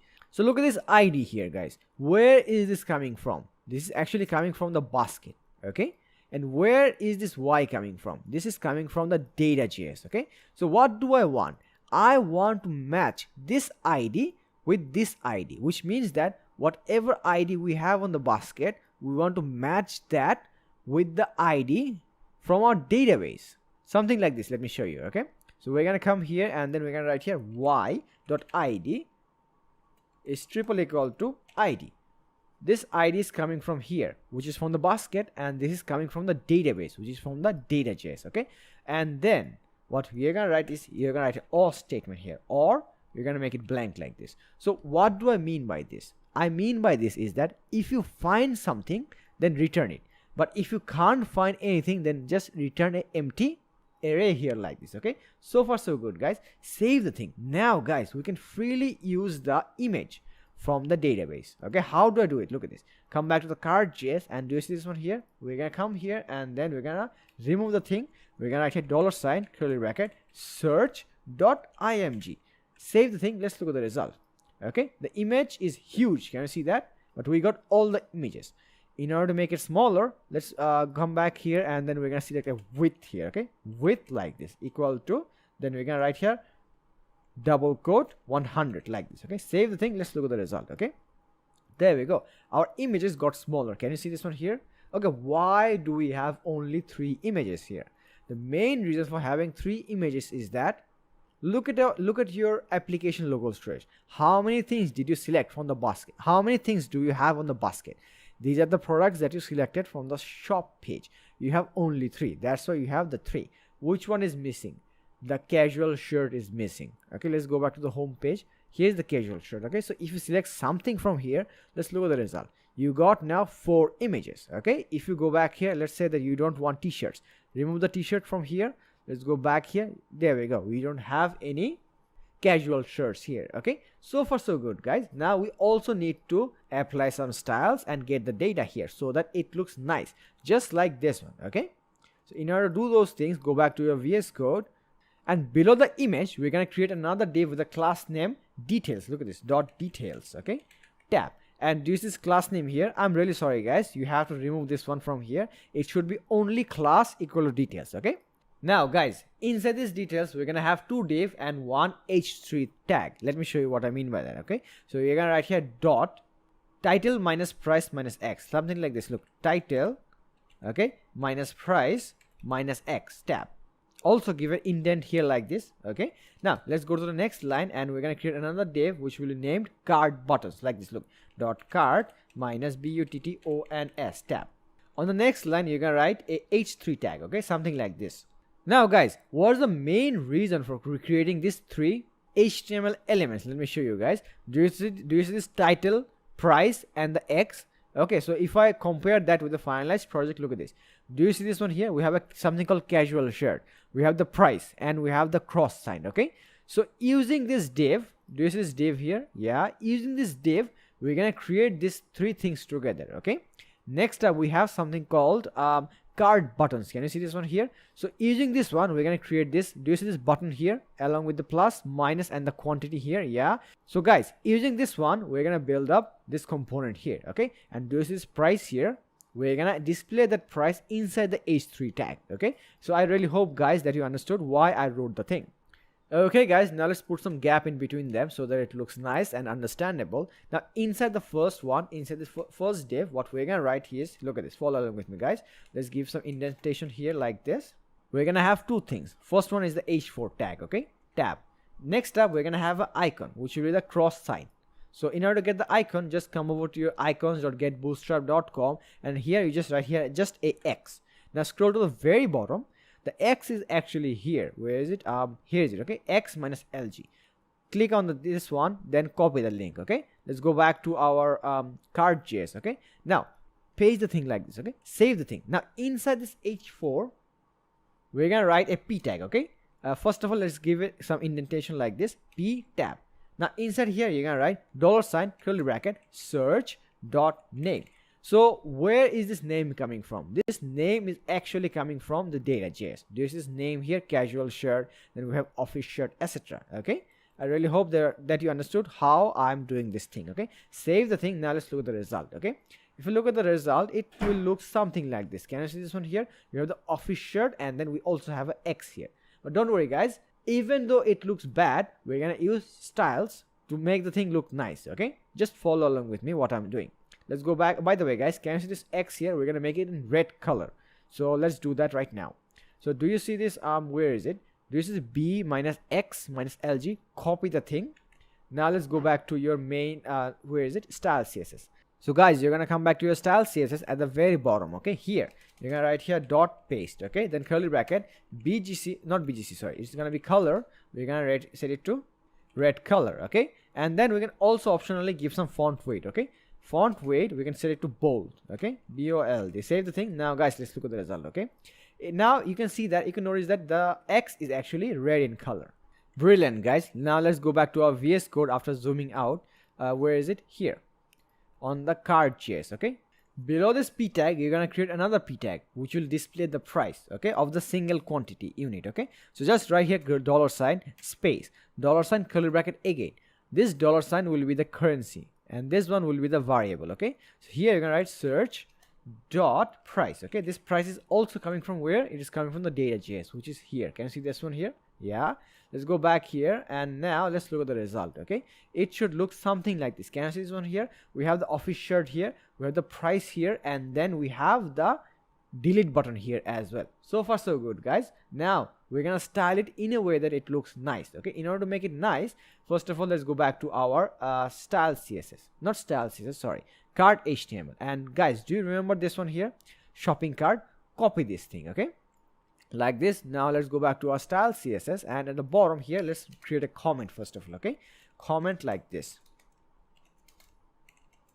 We're gonna write here exclamatory sign, and then we're gonna write here style, okay, rules for shopping cart. Paste the thing. Okay, done. Now here you're gonna write here dot paste, curly bracket. So guys, how did I actually do the finalized project? Okay, how did I do this? I actually use something called display grid. Okay, this is a single column. Okay, so that it is also responsive. Look at that. If I hit F12, look at this. If I go to the mobile screen, it is responsive like that. Okay, so how did I do the thing? I actually use a single column, and each of this card is 320 pixels in width. So guys, let's do the same thing with our project. Okay, so you're gonna come back to your style css. Here you're gonna write display grid, dg tab. On the next line you're gonna write gtc tab. Okay, on the repeat you're gonna write 1 comma. Why 1? Okay, the main reason for putting 1 is that we want only one column. Okay, that's why I have put here 1. Then you're gonna write here 320 pixel. Okay, by 320 pixel I mean that the width should be the width of the column should be 320 pixel. Save the thing guys. Now let's look at the result. Okay, we can't actually see any changes unless we set some border around all these cards. Okay, in order to set the border around these cards so that we can see it better, do follow along with me, guys. Just copy the comment from here and put it here. Okay, so it is gonna be style rules for cart item. Where am I getting the cart item from? I'm actually getting the cart item from here. You see this one here? So just copy the thing from here. Let's go back to our cart HTML. No, sorry, not here. Style CSS. Okay, come here and then you're gonna write here dot paste. Okay, curly bracket. You're gonna write here border. Okay, where's the border? Border 2px solid red, not red, sorry, black. Or you can also use that hashtag. You can also use this color here. Okay, save the thing. Now guys, let's look at the result. Okay, it will look something like this. Next up, guys, we're gonna put this entire thing on the exact center. We're gonna have some gap in between them, and this pointed corner here, we're gonna make it rounded. Okay, in order to make those changes, just come back to your shopping cart first of all, and then we're gonna write here 1 second, guys. We're gonna write here JCC tab. Okay, justify content center. Okay, if you look at the result, it has come, it has moved to the exact center. Okay, next up, guys, we're gonna give some gap in between these cards. Can you see this one here? We have no gaps. Okay, so we're gonna write here gap of 15 pixel. Okay, 15 pixels. Save the thing. Let's look at the result. Okay, there we go. We have some gap. Let's make this rounded. Let's make this pointed corners rounded. Okay, in order to make that thing, just come back to your cart item here. Okay, then you're gonna write here border radius of 5 pixel. Okay, 5px. Save the thing. Let's look at the result. There we go. It looks something like this. Alright guys, now look at our image here and the content here. How does it look like? It looks like a column, but we don't want that. We want it to behave like a row like this. Okay, in order to solve the issue, do you know what we are gonna do? You're gonna target which one? Let's come back here. We're gonna target the cart HTML, and then we're gonna write here display flex. Look at this, df tab. Save the thing, guys. Now look at the result. It looks like our finalized project here. You see, brilliant, guys. But look at this, guys. Do you see this office shirt, $100 and the X? It is now behaving like a column. Can you see that? But we want it to behave like a row, something like this. Okay, in order to do that thing, what we're gonna do is we're gonna first of all go back to our main.js. Sorry, not main.js, cart.js. Okay, I just make some mistakes here. So guys, come back to your cart.js, and do you see this one here? This is the class name. By the way, guys, can you see this one here? I made a small error. My apologies, guys. It is not class name. It should be only class. Now let's fix this one as well. And every time you see something class name, remove the name. It should only be class. Otherwise, it's not gonna work. Okay. Let's copy this thing, guys. Title minus price minus X. Okay. After copying the thing, come back to your style CSS. By the way, guys, can you see this one here? I mistakenly wrote 2 comments of the same name. So do you see shopping cart here? Yeah, it should match this one. And do you see this cart item here? It should match here. So let's actually remove this one and write style rules for cart minus item. Done, guys. Now let's scroll to the very bottom here. We're gonna write dot paste. Okay, then we're gonna write here curly bracket. Okay, inside here we're gonna write display flex tab. Save the thing. Now guys, let's look at the result.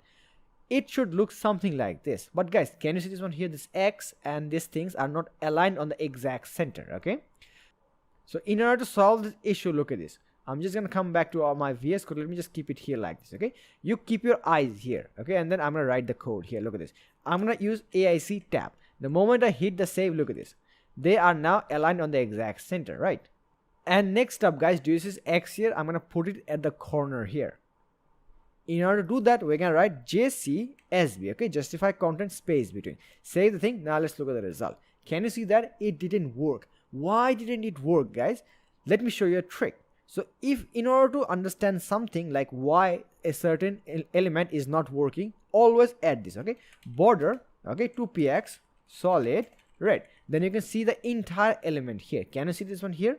This is the entire element. The main reason for the X not coming at the end here is that do you see this content here? It is fixed. It is locked.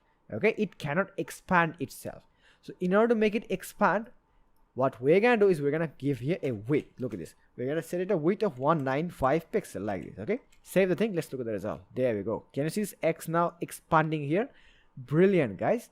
So far so good. Now we don't actually need the border anymore. You can keep it, or you can just make a comment like this. Okay, save the thing.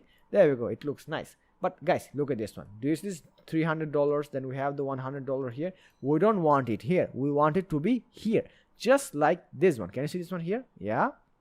So let's make those necessary changes. Okay, so that it looks like this. So let's go back to your card.js. First of all, let's expand the thing. Okay, do you see this h4 tag? Yeah, we're gonna put here another class here. Okay, class, one second, class name equal to is gonna be double quote, we're gonna write here title minus price.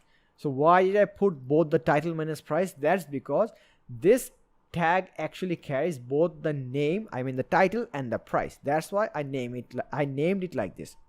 So guys, I'm just gonna copy the thing. Let's go back to our style CSS, and at the bottom I'm gonna write dot paste curly bracket. So here I'm gonna write display flex. Okay, AIC tab for the align item center. Okay, and now let's save the thing. Let's look at the result. It should look something like this, but guys, we don't have any gap in between them. Can you see that? So in order to put some gap, let's put gap of 10 pixel inside the title minus price. Here is it. Okay, so we're gonna write a gap of how much?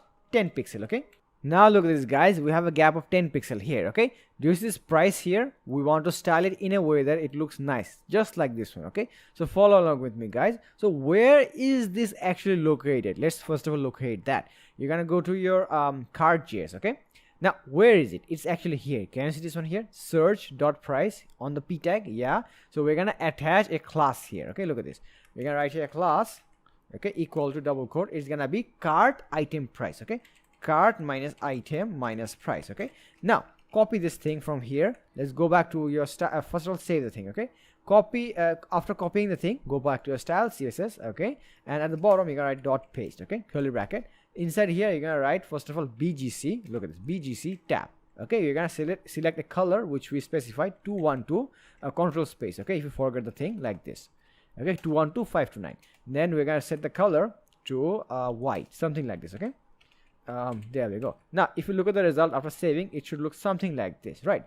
We're gonna apply some padding and some border radius so that it looks nice. Okay, so in order to do those things, just come here and then you're gonna write border radius of 4 pixels, something like this. Okay, then we're gonna apply some padding of 3 pixel on the top and bottom and 6 pixel on the left and right, something like this. Let's look at the result, guys, after saving. Now look at that, it looks nice. Okay, let's zoom out.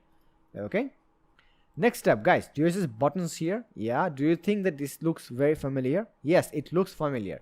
If you go to the home page, we actually imported this component inside our cart page. Okay, that's why it looks similar, that's why it looks identical. So we're not gonna write it, we're just gonna copy paste some lines from our main.js. Okay, so what you're gonna do is you're gonna go to your main.js. Where is it? Main.js. Okay, then you're gonna open the generate shop function. Okay, now where is the div with the class name buttons? Here is it. Can I see this one here? So just click on here and then do this thread here. Yeah, so following this thread, you just copy the entire thing from here. Okay, after copying the entire thing, just come back to your cart.js. Okay, next up, do you see this one here? You can just easily remove the thing because we copied the same thing, right? Then you're gonna paste it like this. Okay, save the thing and give some indentation here like this. Okay, so in order to give some indentation, do this. Okay, so you select everything inside the div, then you're gonna hit tab like this. Okay, come here and you're gonna select a tab like this. It should look something like this. Okay, or you can also give another indent here like this. There we go. Save the thing. Now let's look at the result. Okay, where is it? Here is it. Okay, there we go. Can you see this one here? We have the plus and the minus icons along with the number indicator here as well. If you click on the plus or if you click on the minus, it's not gonna work. Why is that? That's because look at this cart.js. Okay, if I close up this one, we don't have the increment and the decrement function.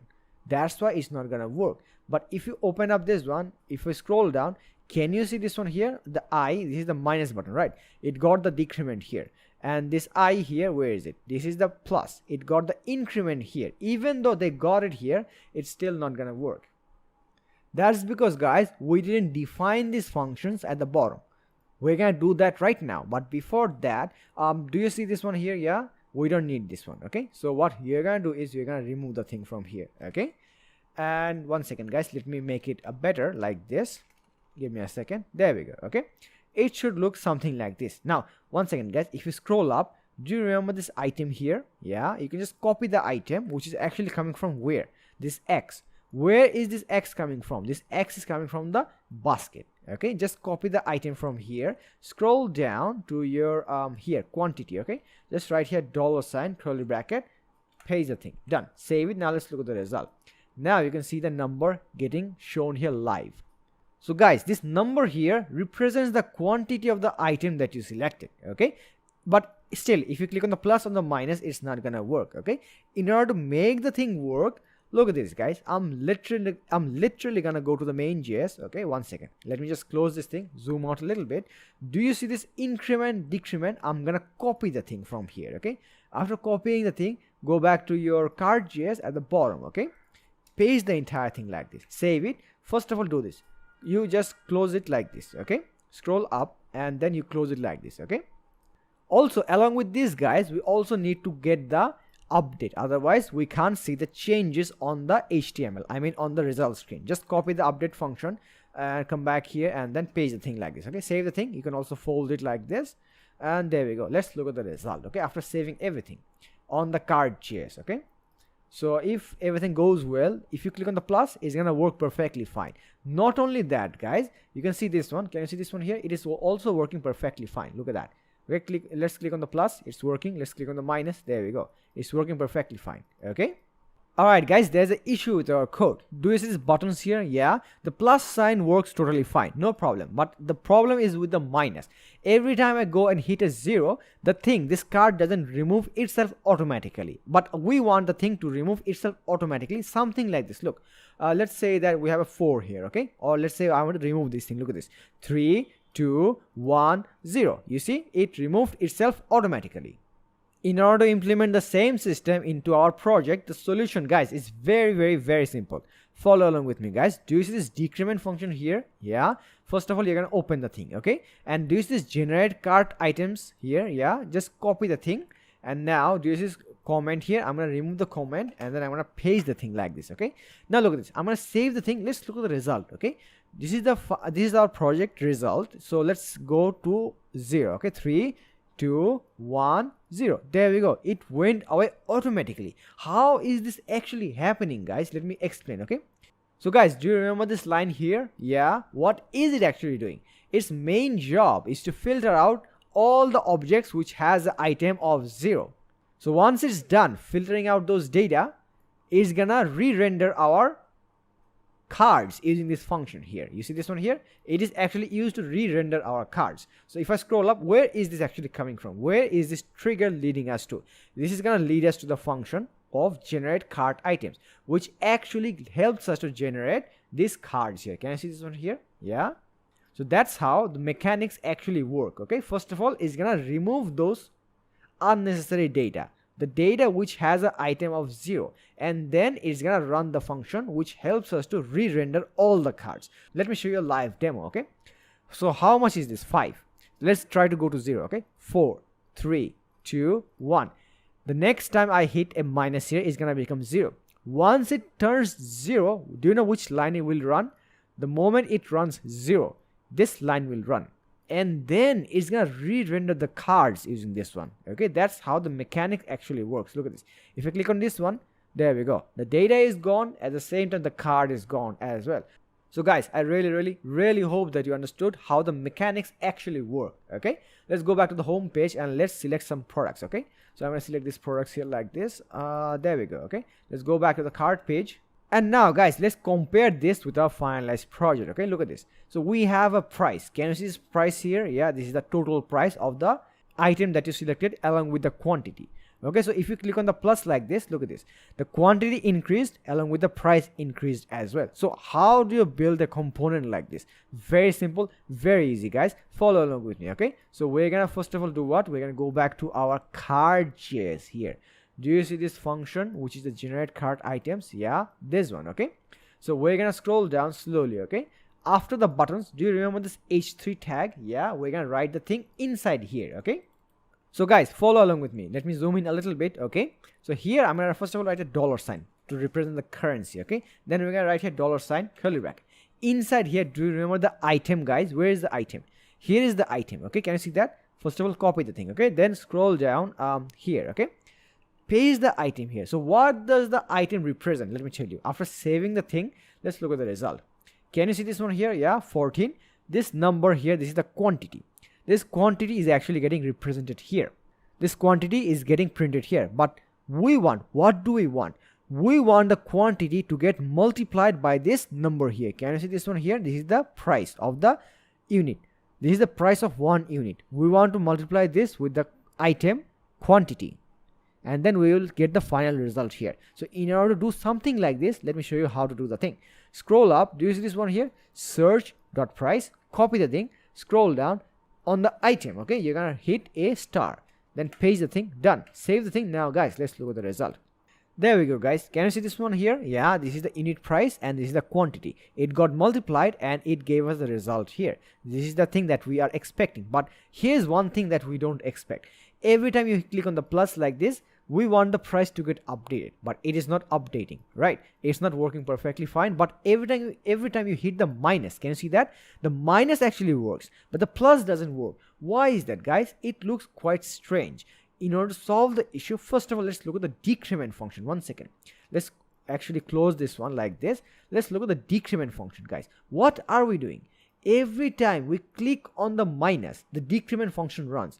Eventually, this generate cart item also runs. So why is this important? What does it actually do? This helps us to re-render our cards with the updated data. That's why, guys, that's why only the minus works, but not the plus. In order to solve the issue, look at this. Very simple, very easy. Just copy the thing, okay? Fold your decrement, open the increment, okay? Now scroll down, guys. Do you see this console here? Yeah. I'm gonna remove the thing, paste it like this. Save the thing. It's gonna solve our issue. Let's look at the result, guys. Every time you click on the plus, there we go. Look at that. It's working perfectly fine. You see? Now let's try to click on the minus. There we go. It's working brilliant. Okay.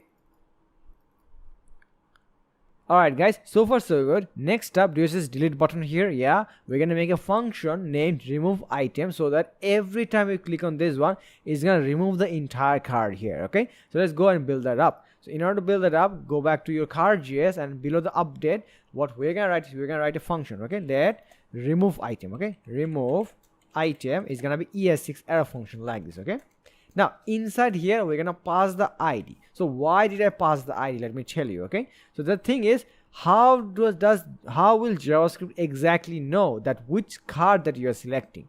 Okay, all of this ID, I mean all of these cards has a unique ID. Okay, using that unique ID we're gonna delete the thing. Okay, that's why I have included the ID in the parameter.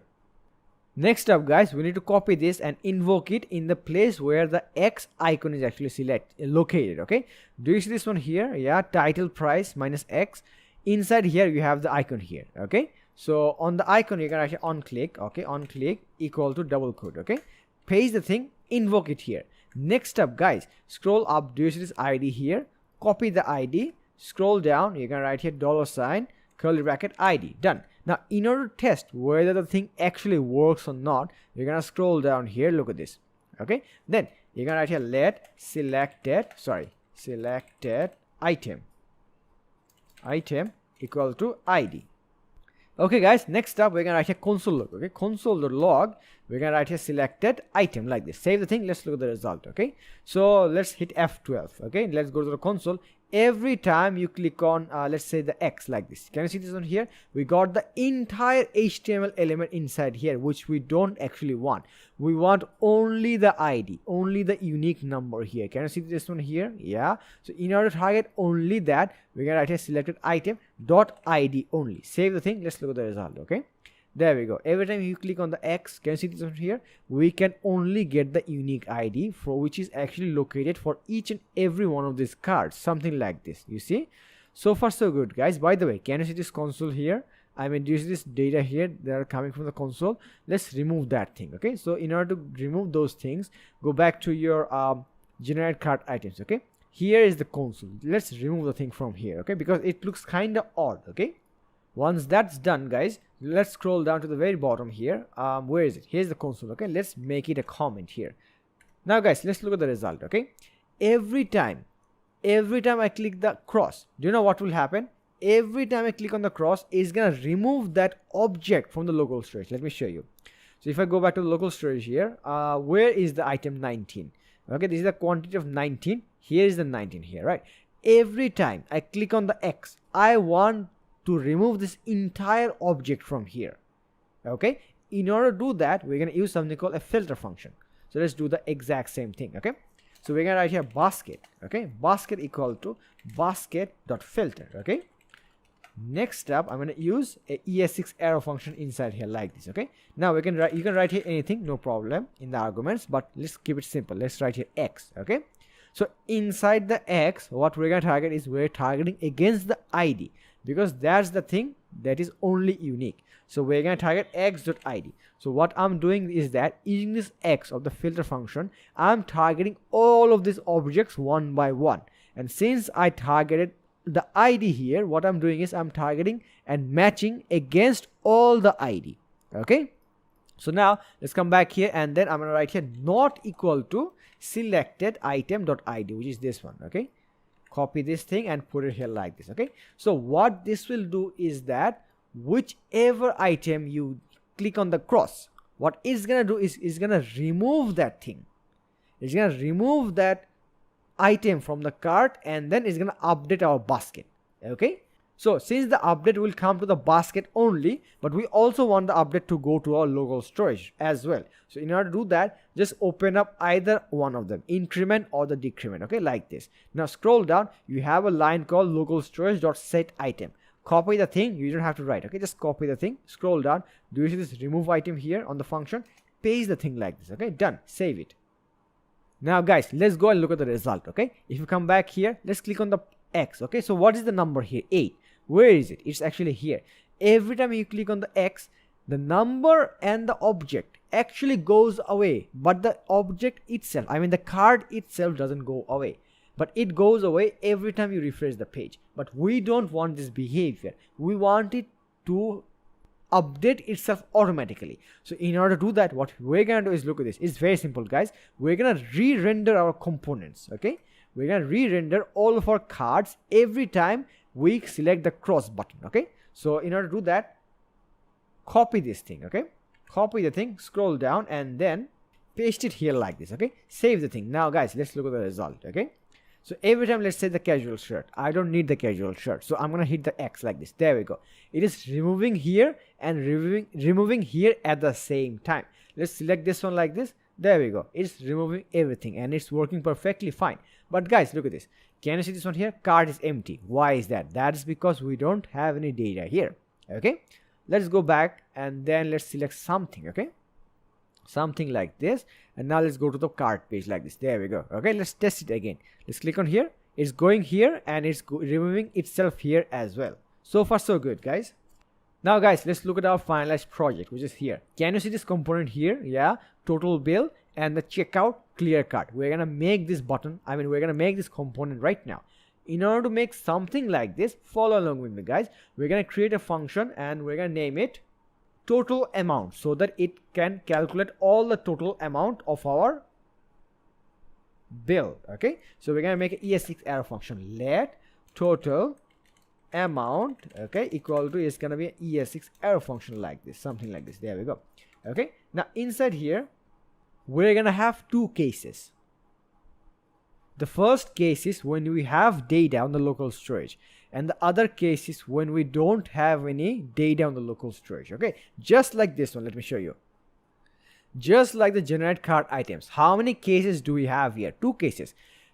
So the first case is when we have data on the local storage, and the second case is when we don't have any data on the local storage. Okay, in the same way, we're gonna have two cases inside the total amount. Okay, so look at this. If, okay, basket dot length is not equal to 0, run this code, else we're just gonna return the thing. So by else return, we mean that don't do anything, just stop the process. Okay, next up, guys, inside this curly bracket we're gonna write let amount. Okay, amount is equal to, we're gonna target the basket and we're gonna map the thing. Okay, look at this. We're gonna write basket dot map. Okay, so why am I actually mapping the thing?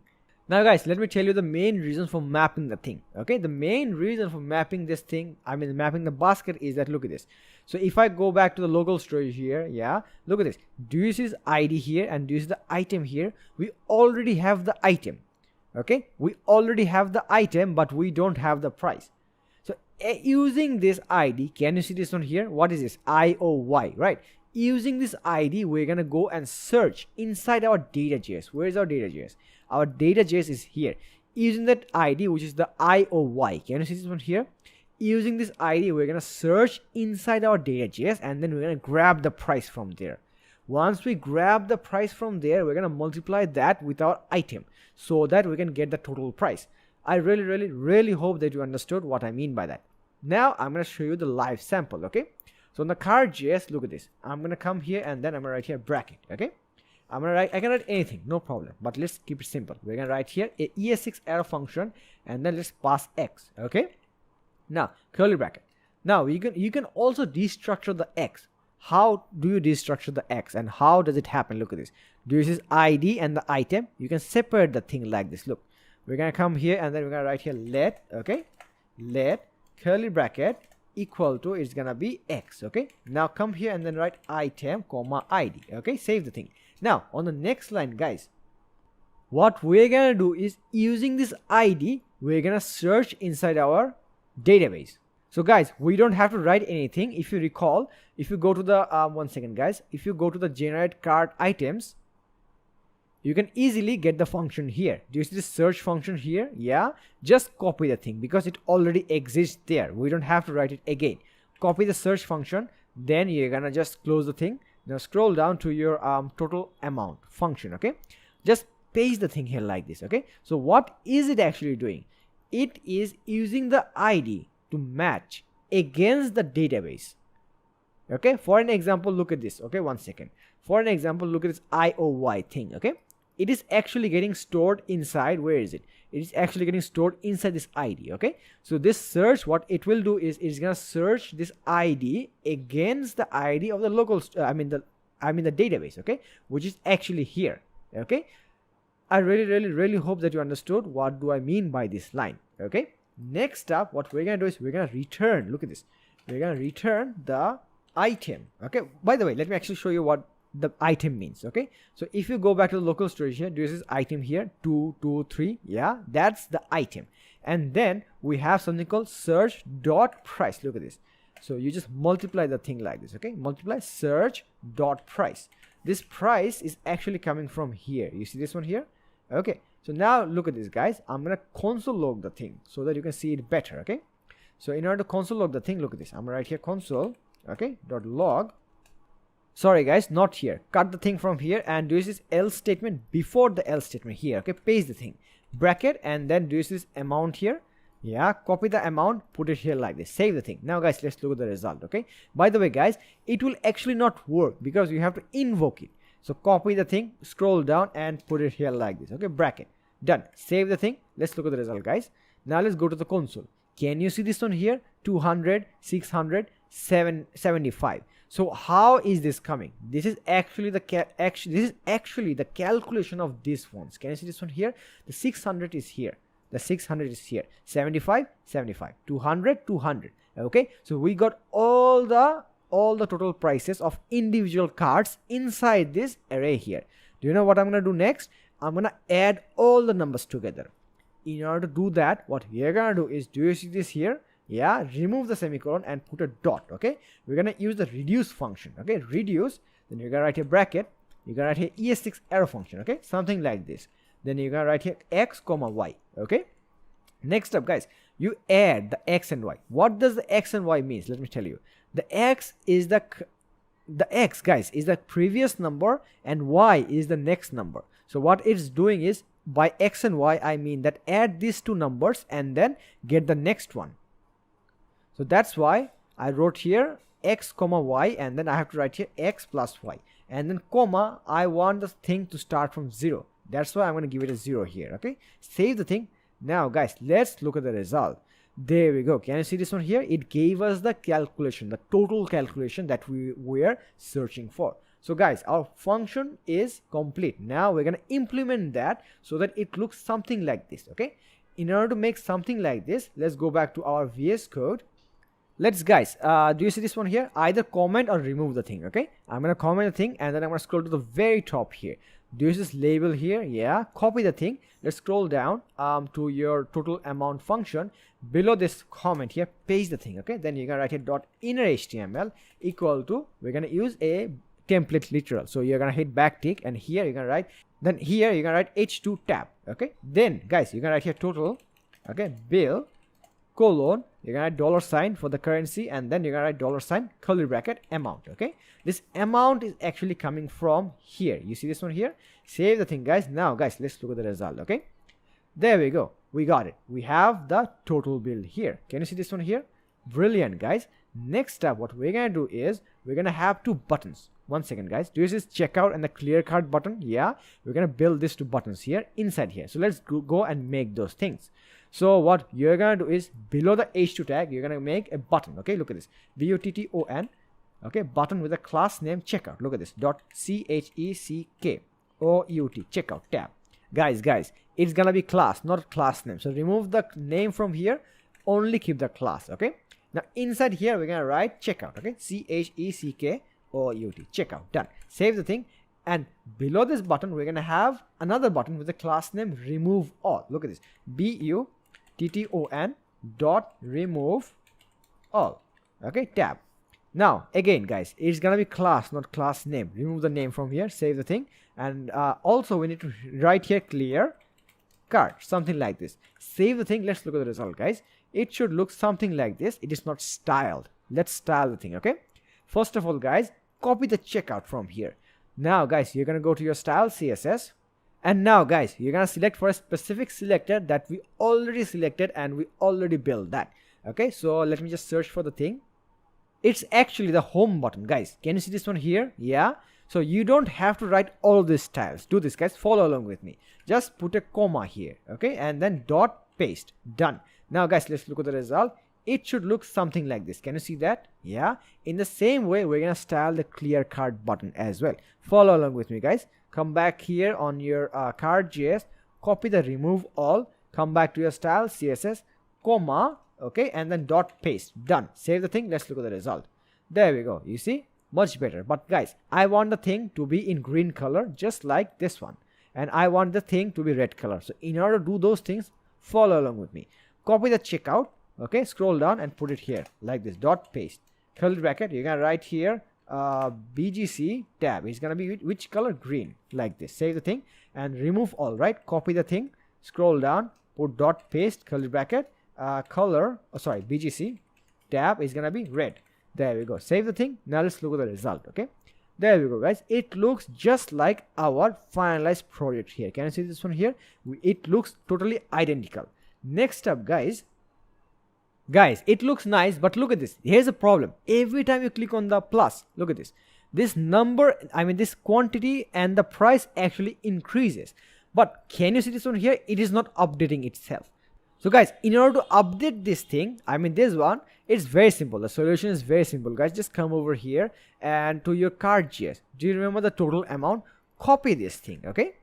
And then guys, where's your update function? One second, let me just fold the thing like this. Where's your update function? It's actually here. Can you see this one here?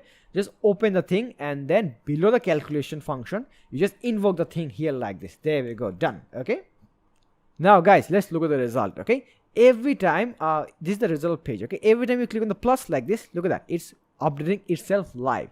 It is working perfectly fine. Okay, brilliant. Now guys, here's actually another issue here. Look at this.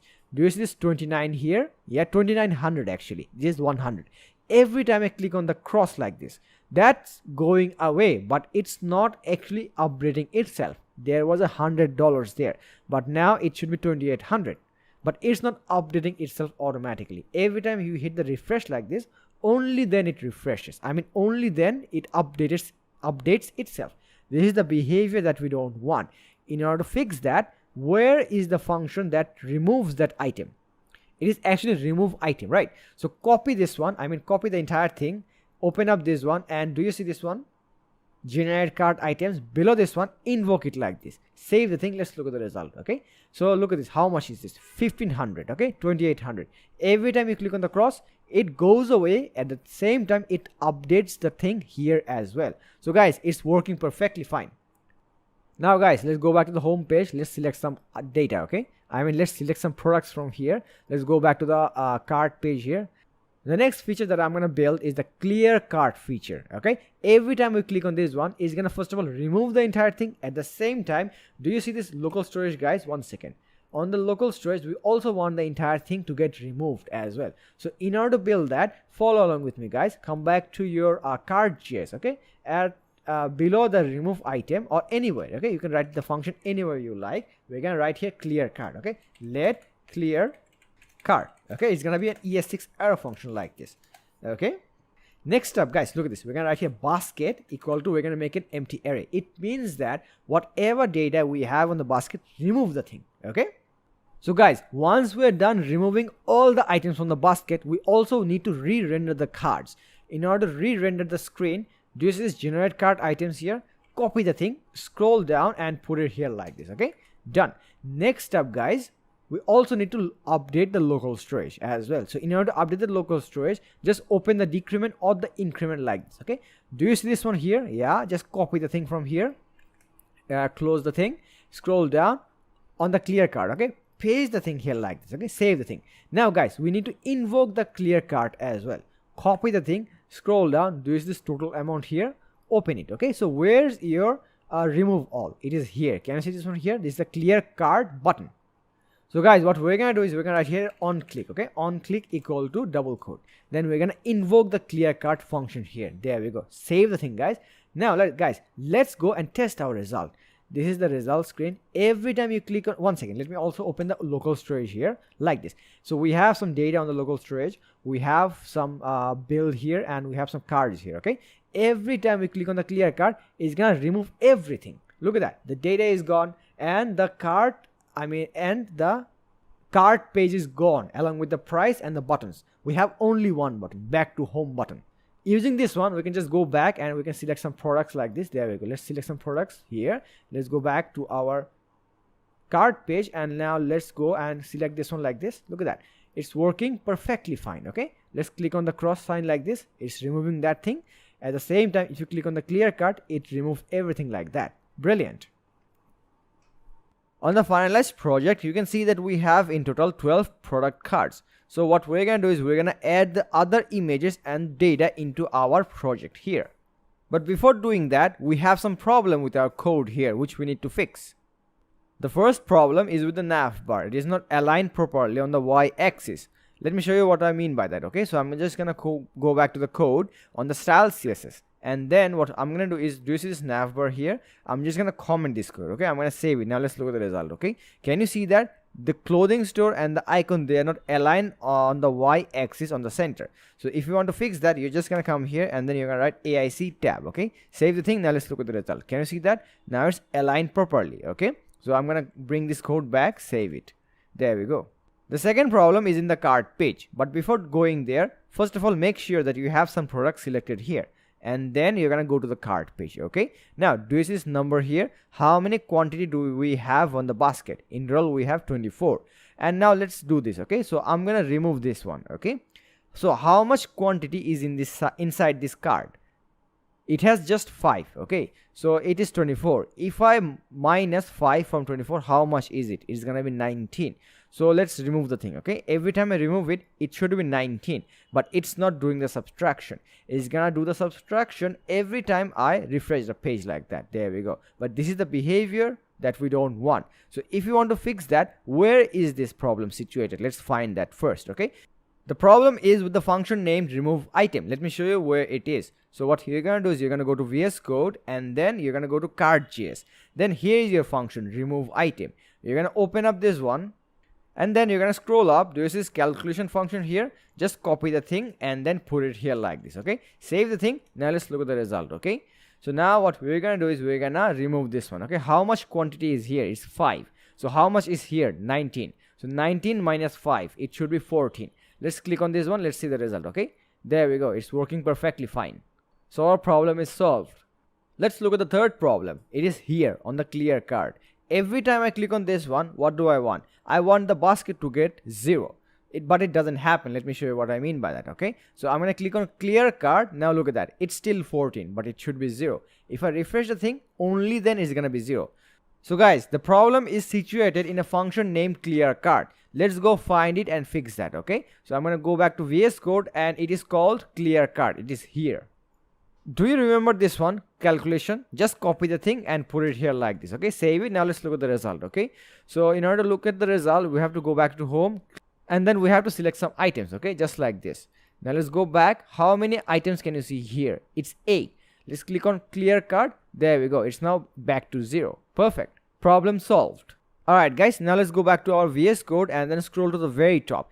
Do you remember this function here, generate cart items? Open up this one and then do you see this search.image, search.name and search.price? What I realized is that you can destructure this thing and make it shorter. Let me show you what I mean by that, okay? So I'm going to come here and then I'm going to write here let curly bracket, image, comma, name, comma, and what was the last thing? It's price. So I'm going to put the price here like this, equal to the search, okay? Copy that, put it here like this. There we go. Now we don't have to write search.image anymore, okay? We can remove that portion from here like this, okay?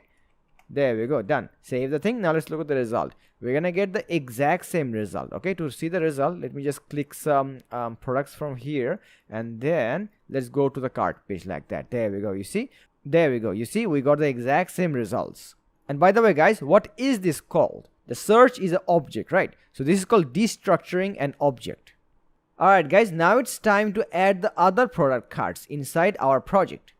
Before doing anything, first of all, we have to clear the local storage, okay? Just right click, inspect, and then you're gonna go to your application. Wait a second. Let me open up this one. We're gonna go to application, then local storage, okay? So now we have to delete it. So you're gonna click on here and then you're gonna delete the thing, okay? Next up, I'm gonna go to my GitHub. I'm going to provide the link of this GitHub repository in the description down below, okay? So if you come here, then you can realize that it has 3 branches. We are on the main branch. On the main branch, we have the entire source code, okay? We started from the starter files. And this is product images here. I'm going to click on this branch here. And then what does this branch carry? Let me show you. Inside the images, it got all the other 12 images, okay? So if I come back here, we have also something called data.js. If I open up this one, then it carries all the data of our product cards. So do you see this data here? Yeah, all the data are actually inside this data.js. So what we're going to do right now is we're going to download this thing, okay? So just click on the code, download zip, okay? So guys, once it downloads, open the thing and then you're going to go back to your desktop, okay? Then what you're going to do is you're going to extract it outside like this, okay? Next up, go inside here. So what do we have inside there? We just have a folder and a file called data.js, okay? So what we're gonna do is we're gonna extract it outside like this, okay? There we go. All right guys, so now we're gonna extract both the images and the data inside our project folder like this. Look at that, okay? Then guys, you're gonna find a message like this, replace the files in destinations. So you're gonna click OK like this. So what it's gonna do is it's gonna remove the duplicate files from our project. Now we can delete this one, no problem. Now let's go back to our VS Code, okay? Now you can realize that we have images. How many images are here? 12 images, okay? And then we also have a file called data.js. So come here and what you're gonna do is look at this. Do you see this data here? The data is inside a array here. You see this one, array? So come here and then you're gonna close it like this. Copy the entire thing. Now what you're gonna do is you're gonna go to data.js, which is actually situated inside your source, okay? Come here and go to the top. Select from here to the very bottom and then paste the code that you copied from the file, okay? So now look at this. We have all of our data stored inside this variable. Now save the thing and now come here and what you're gonna do is you're gonna right click, delete this one, okay? This is coming from the GitHub, okay? Now guys, after saving the code, let's go and look at the result, okay? Our result will look something like this. Look at that. We have how many cards in total? We have 12 product cards in total. But guys, there are some design problems with our cards. Like look at this one. Do you see this border here? And do you see the image? They're overlapping with each other here. Can you see that? It looks odd. We're gonna fix that. At the same time, look at this guys. We don't have any gap at the bottom. Just like the finalized project. Look at that. We have gap here. So let's go and implement those things. So let's go back to our VS Code on the style CSS. Then you're gonna find that selector with the class name shop, okay? Then what you're gonna do is we're gonna write here MB 20 pixel tab. There we go. Save the thing. Now let's look at the result. It will look something like this on our finalized project. But guys, if you want to adjust the gap, you can do it as well. So let's come back here and you can also put here 50 pixel like this. Save the thing. Let's look at the result. Now look at that. We have a big gap here. Next up, let's go fix the border and the images. How do you do that? Very simple, very easy. Go back to your VS Code. So now you're gonna find for a selector called .item, which is actually here. Can you see that? We have the image inside this selector. So how do you select the image from this selector? It's very simple. Look at that. You're gonna write here .item, okay? Then img curly bracket, done. Now inside here, what we're gonna write is we're gonna write here with 100%, okay? With 100%, save the thing. Now let's look at the result. There we go. Now can you see that the border and the image are not overlapping with each other? But guys, there's another problem. If I zoom in like this, look at that. Can you see that? Do you see this corner here? Yeah, it's pointy corner, but actually our border is rounded. So in order to adjust that, what we're gonna do is we're gonna go back here and we're gonna place a border radius, okay? Border radius, okay? Radius. But before putting any value, guys, let me show you something, okay? So we want to make this thing rounded here and here. We don't want the thing to be rounded here and here. So how do you do this? Let me show you guys. So what we're gonna do is we're gonna come back here and we're gonna put 2 pixels first, 2 pixel again, then 0 0. So what do I mean by this? This is the top left corner, this is the top right corner, this is the bottom left and bottom right corner values. Save the thing. Now let's look at the result. Now guys, you can see that this thing got rounded and this one as well, but not the bottom left and the bottom right. Perfect. With that, our project is complete. I really hope that you learned a lot from this tutorial. If you like the video, give a like, share it with a friend, and feel free to subscribe. Till then, take care, and I'll see you in the next video.